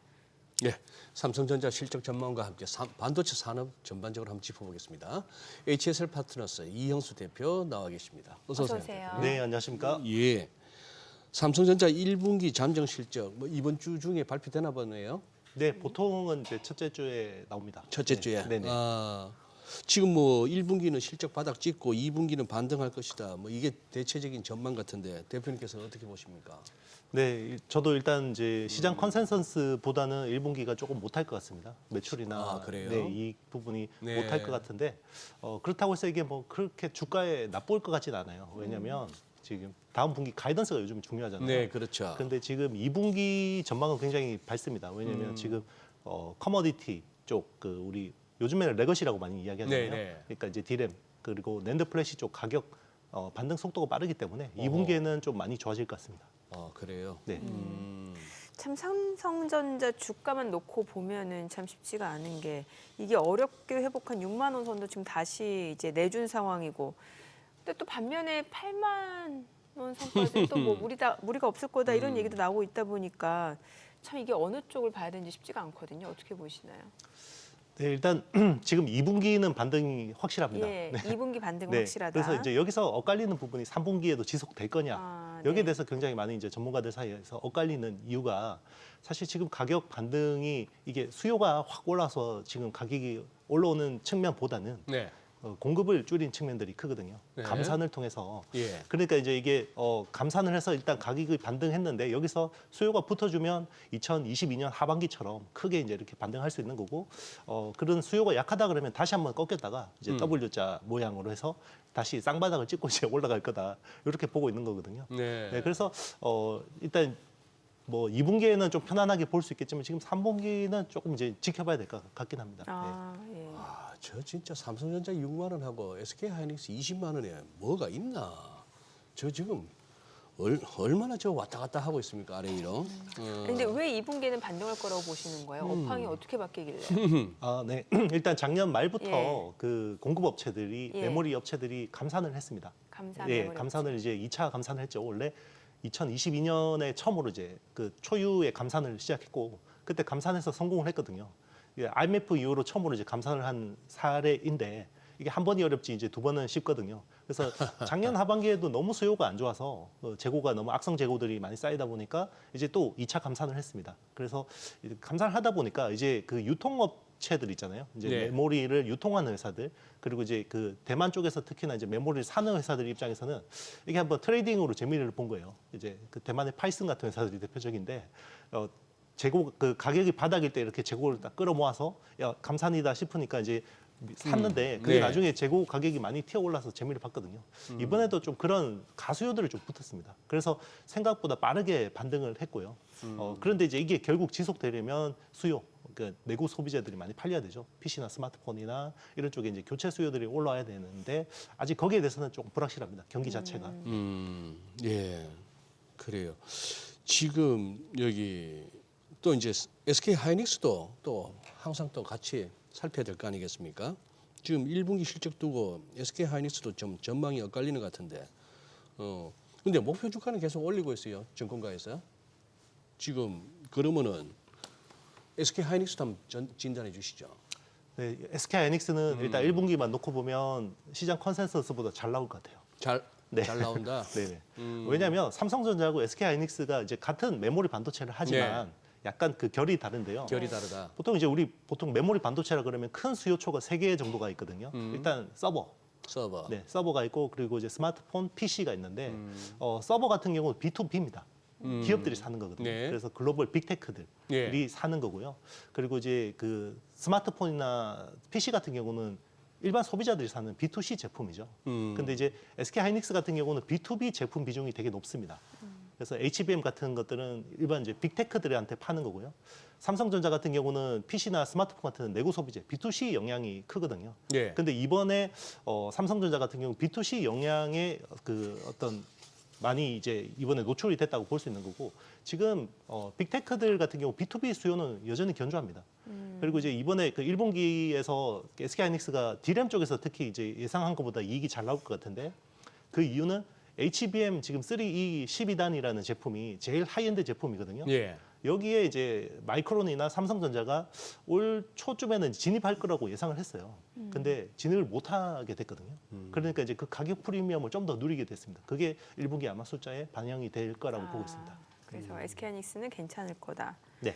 그 반도체 쪽 하면은 그 미국 이제 행정부 반도체 보조금 지급 이게 바이든 행정부에서 지급하겠다고 이제 약속을 했었는데 지금 이제 트럼프 행정부 이기 들어서면서 이게 약간 이제 보류 상태가 됐다가 다시 재협상 가능성을 시사했단 말이죠. 어떻게 될까요 앞으로?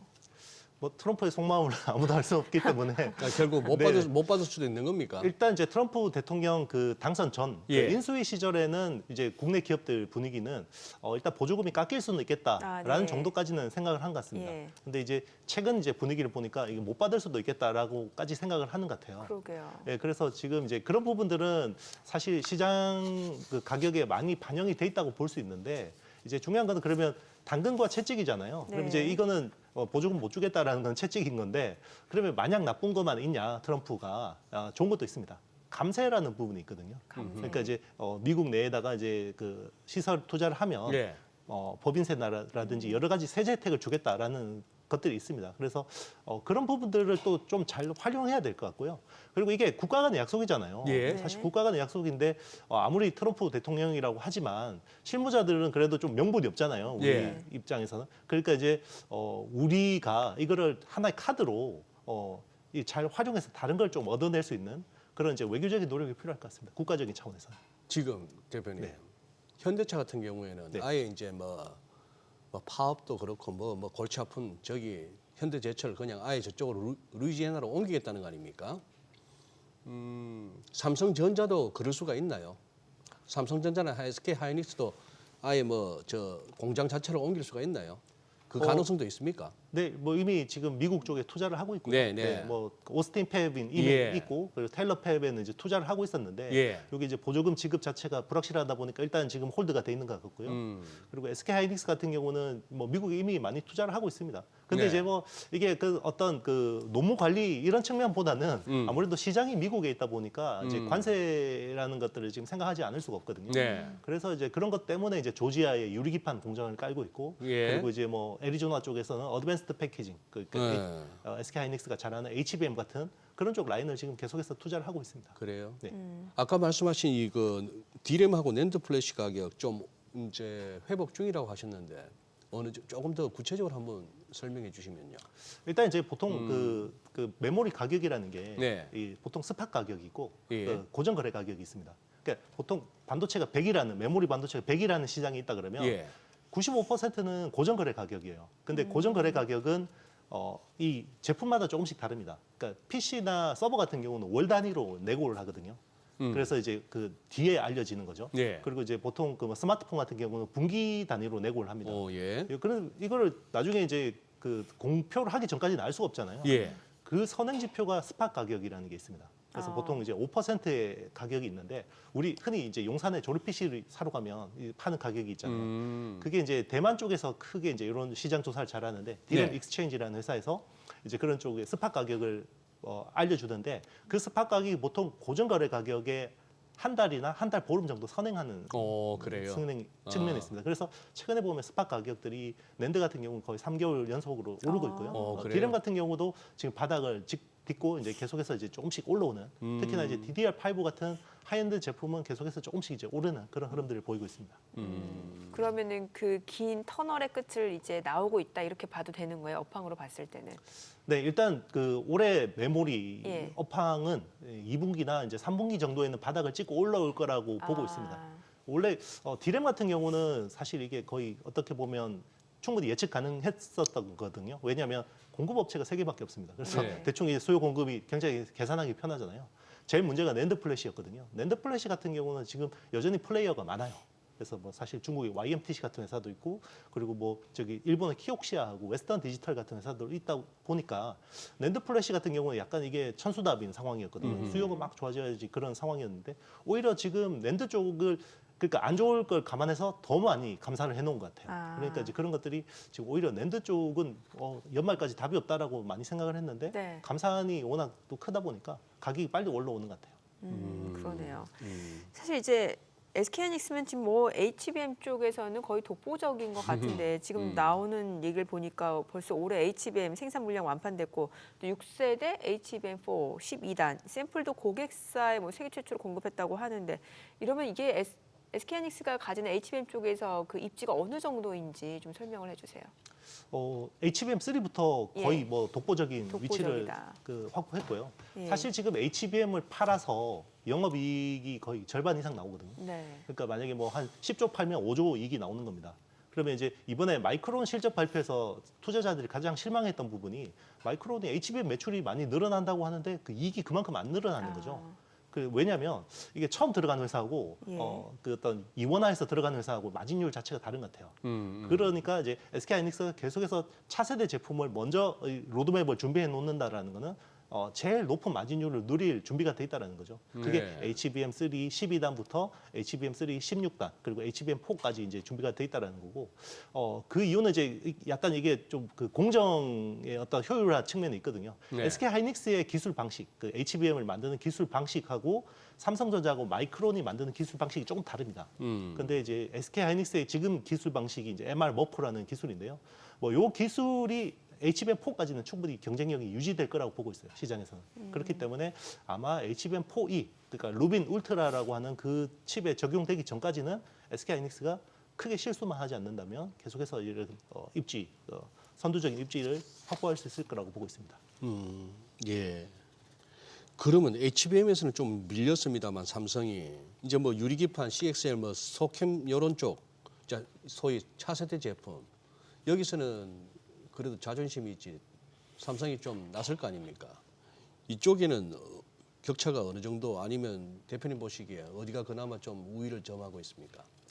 일단 지금 메모리 반도체에서 그 메모리 반도체라는 게 예. 원래는 그 커머디티잖아요. 그러니까 범용품이잖아요. 예. 그러다 보니까 기성품이다 보니까 누가 제일 양을 많이 해서 싸게 잘 만드는지가 중요한 어떤 경쟁 포인트였거든요. 네. 근데 지금 어떤 메모리 반도체 특히나 프리미엄 시장 같은 경우는 HBM 같은 경우는 주문형 제품입니다. 일종의 그 파운드리에 가깝거든요. ASIC. 네. 고객이 원하는 거에 맞게 만들어주는 게 제일 중요한데 자 그런 쪽에서는 메모리 3사 중에 가장 앞선 경쟁력을 가지고 있다라고 볼 수 있습니다. 그 SK하이닉스가 여전히 가지고 있다고 볼 수 있고 이번에 이제 소캠이라는 건 B2C 쪽을 타깃으로 한 이제 커스텀 메모리거든요. 네. 근데 이제 이쪽도 당연히 하이닉스가 잘할 거라고 생각을 했는데 이번에 GTC 2025에서 행사에서 마이크론이 굉장히 공격적으로 이야기를 했습니다. GB300에 적용되는 소캠의 물량 절반을 이제 마이크론이 하겠다. 이제 삼성 입장에서는 지금 마이크론한테도 이제 따라잡힌 예. 형국이거든요. 예. 근데 이제 삼성전자가 뭐 지금 HBM도 잘 만들어야 되고 소캠도 잘 만들어야 되고 하는데 가장 근본적인 지금 경쟁력의 어떤 문제는요. 그 지금 디램 자체의 문제에 있습니다. 디램 자체가 설계가 잘못됐다라는 거거든요. 그래서 작년에 중간 인사로 전영현 부회장이 돌아왔잖아요. DS 부문장으로. 그래서 와서 지금 가장 중점적으로 진행 중인 게 디램의 어떤 설계, 즉 1A 공정이라고 하는 그 디램의 설계를 재설계하고 있거든요. 그게 적어도 시간이 앞으로 한 3, 4개월 정도는 시간이 필요할 것 같습니다. 그게 개선이 돼야지 소캠이든 CXL이든 뭐 HBM이든 뭔가 좀 이제 그 긍정적인 모멘텀이 나올 것 같습니다. 유리기판 쪽은요?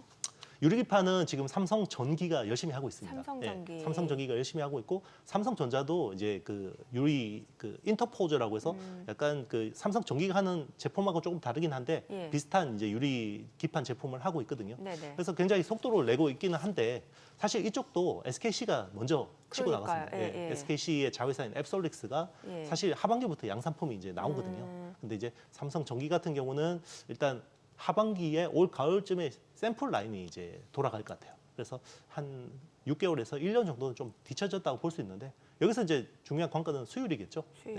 예. 지금 우리 시청자분 참 한번 생각해 볼 만한 명제를 하나 던지시네. 우리나라 삼성전자나 현대차 좋은 회사인데 좋은 주식은 아닙니다. 그러니까 이 좋은 회사하고 좋은 주식은 또 다른데. 좋은 주식은 주가가 올라가줘야 좋은 주식이고. 그러니까요.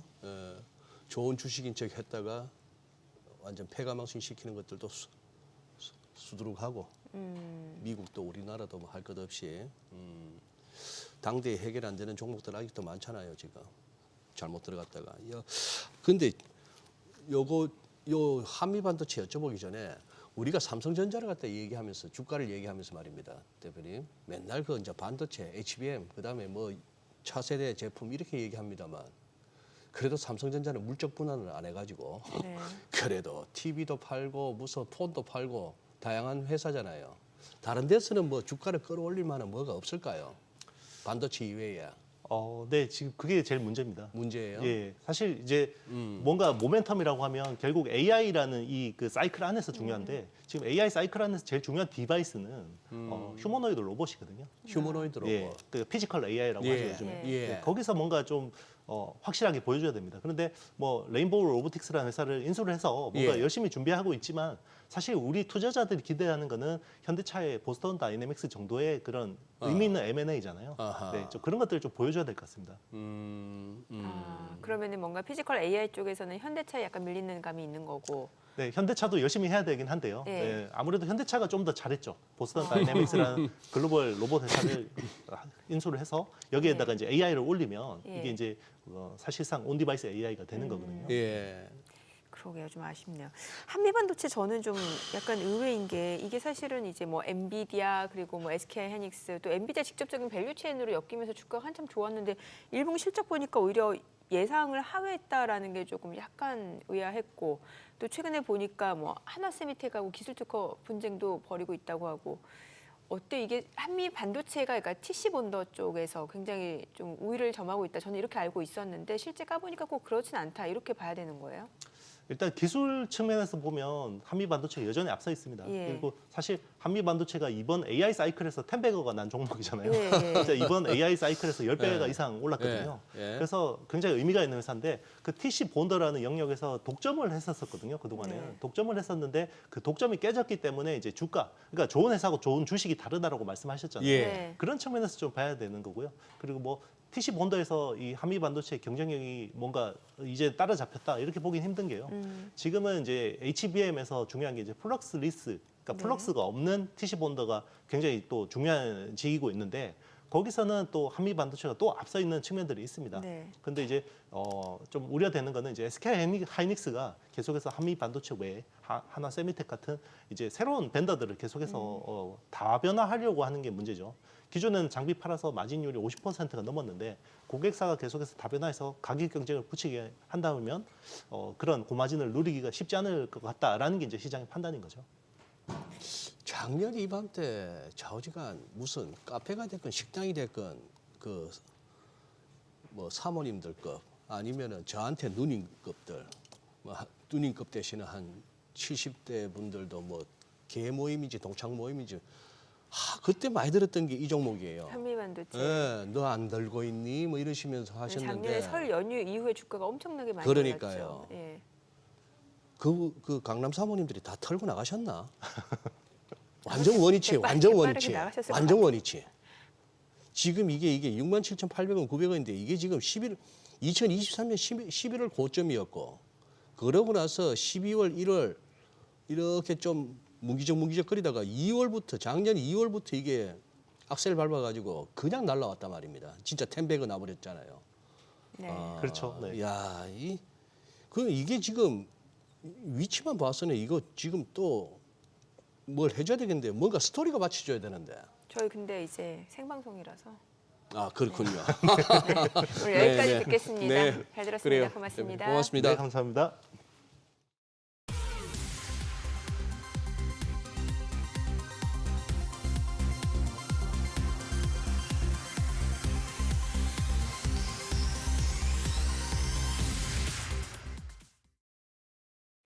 오늘 시장은 좀 아쉽네요. 지금 외국인이 선물해서 너무 많이 파는데요. 네, 진짜 그 아쉽다는 표현이 딱 정확하네요. 네. 예, 이 추세면 이거 또 10,000개, 15,000개가 되나요? 선물 순매도가.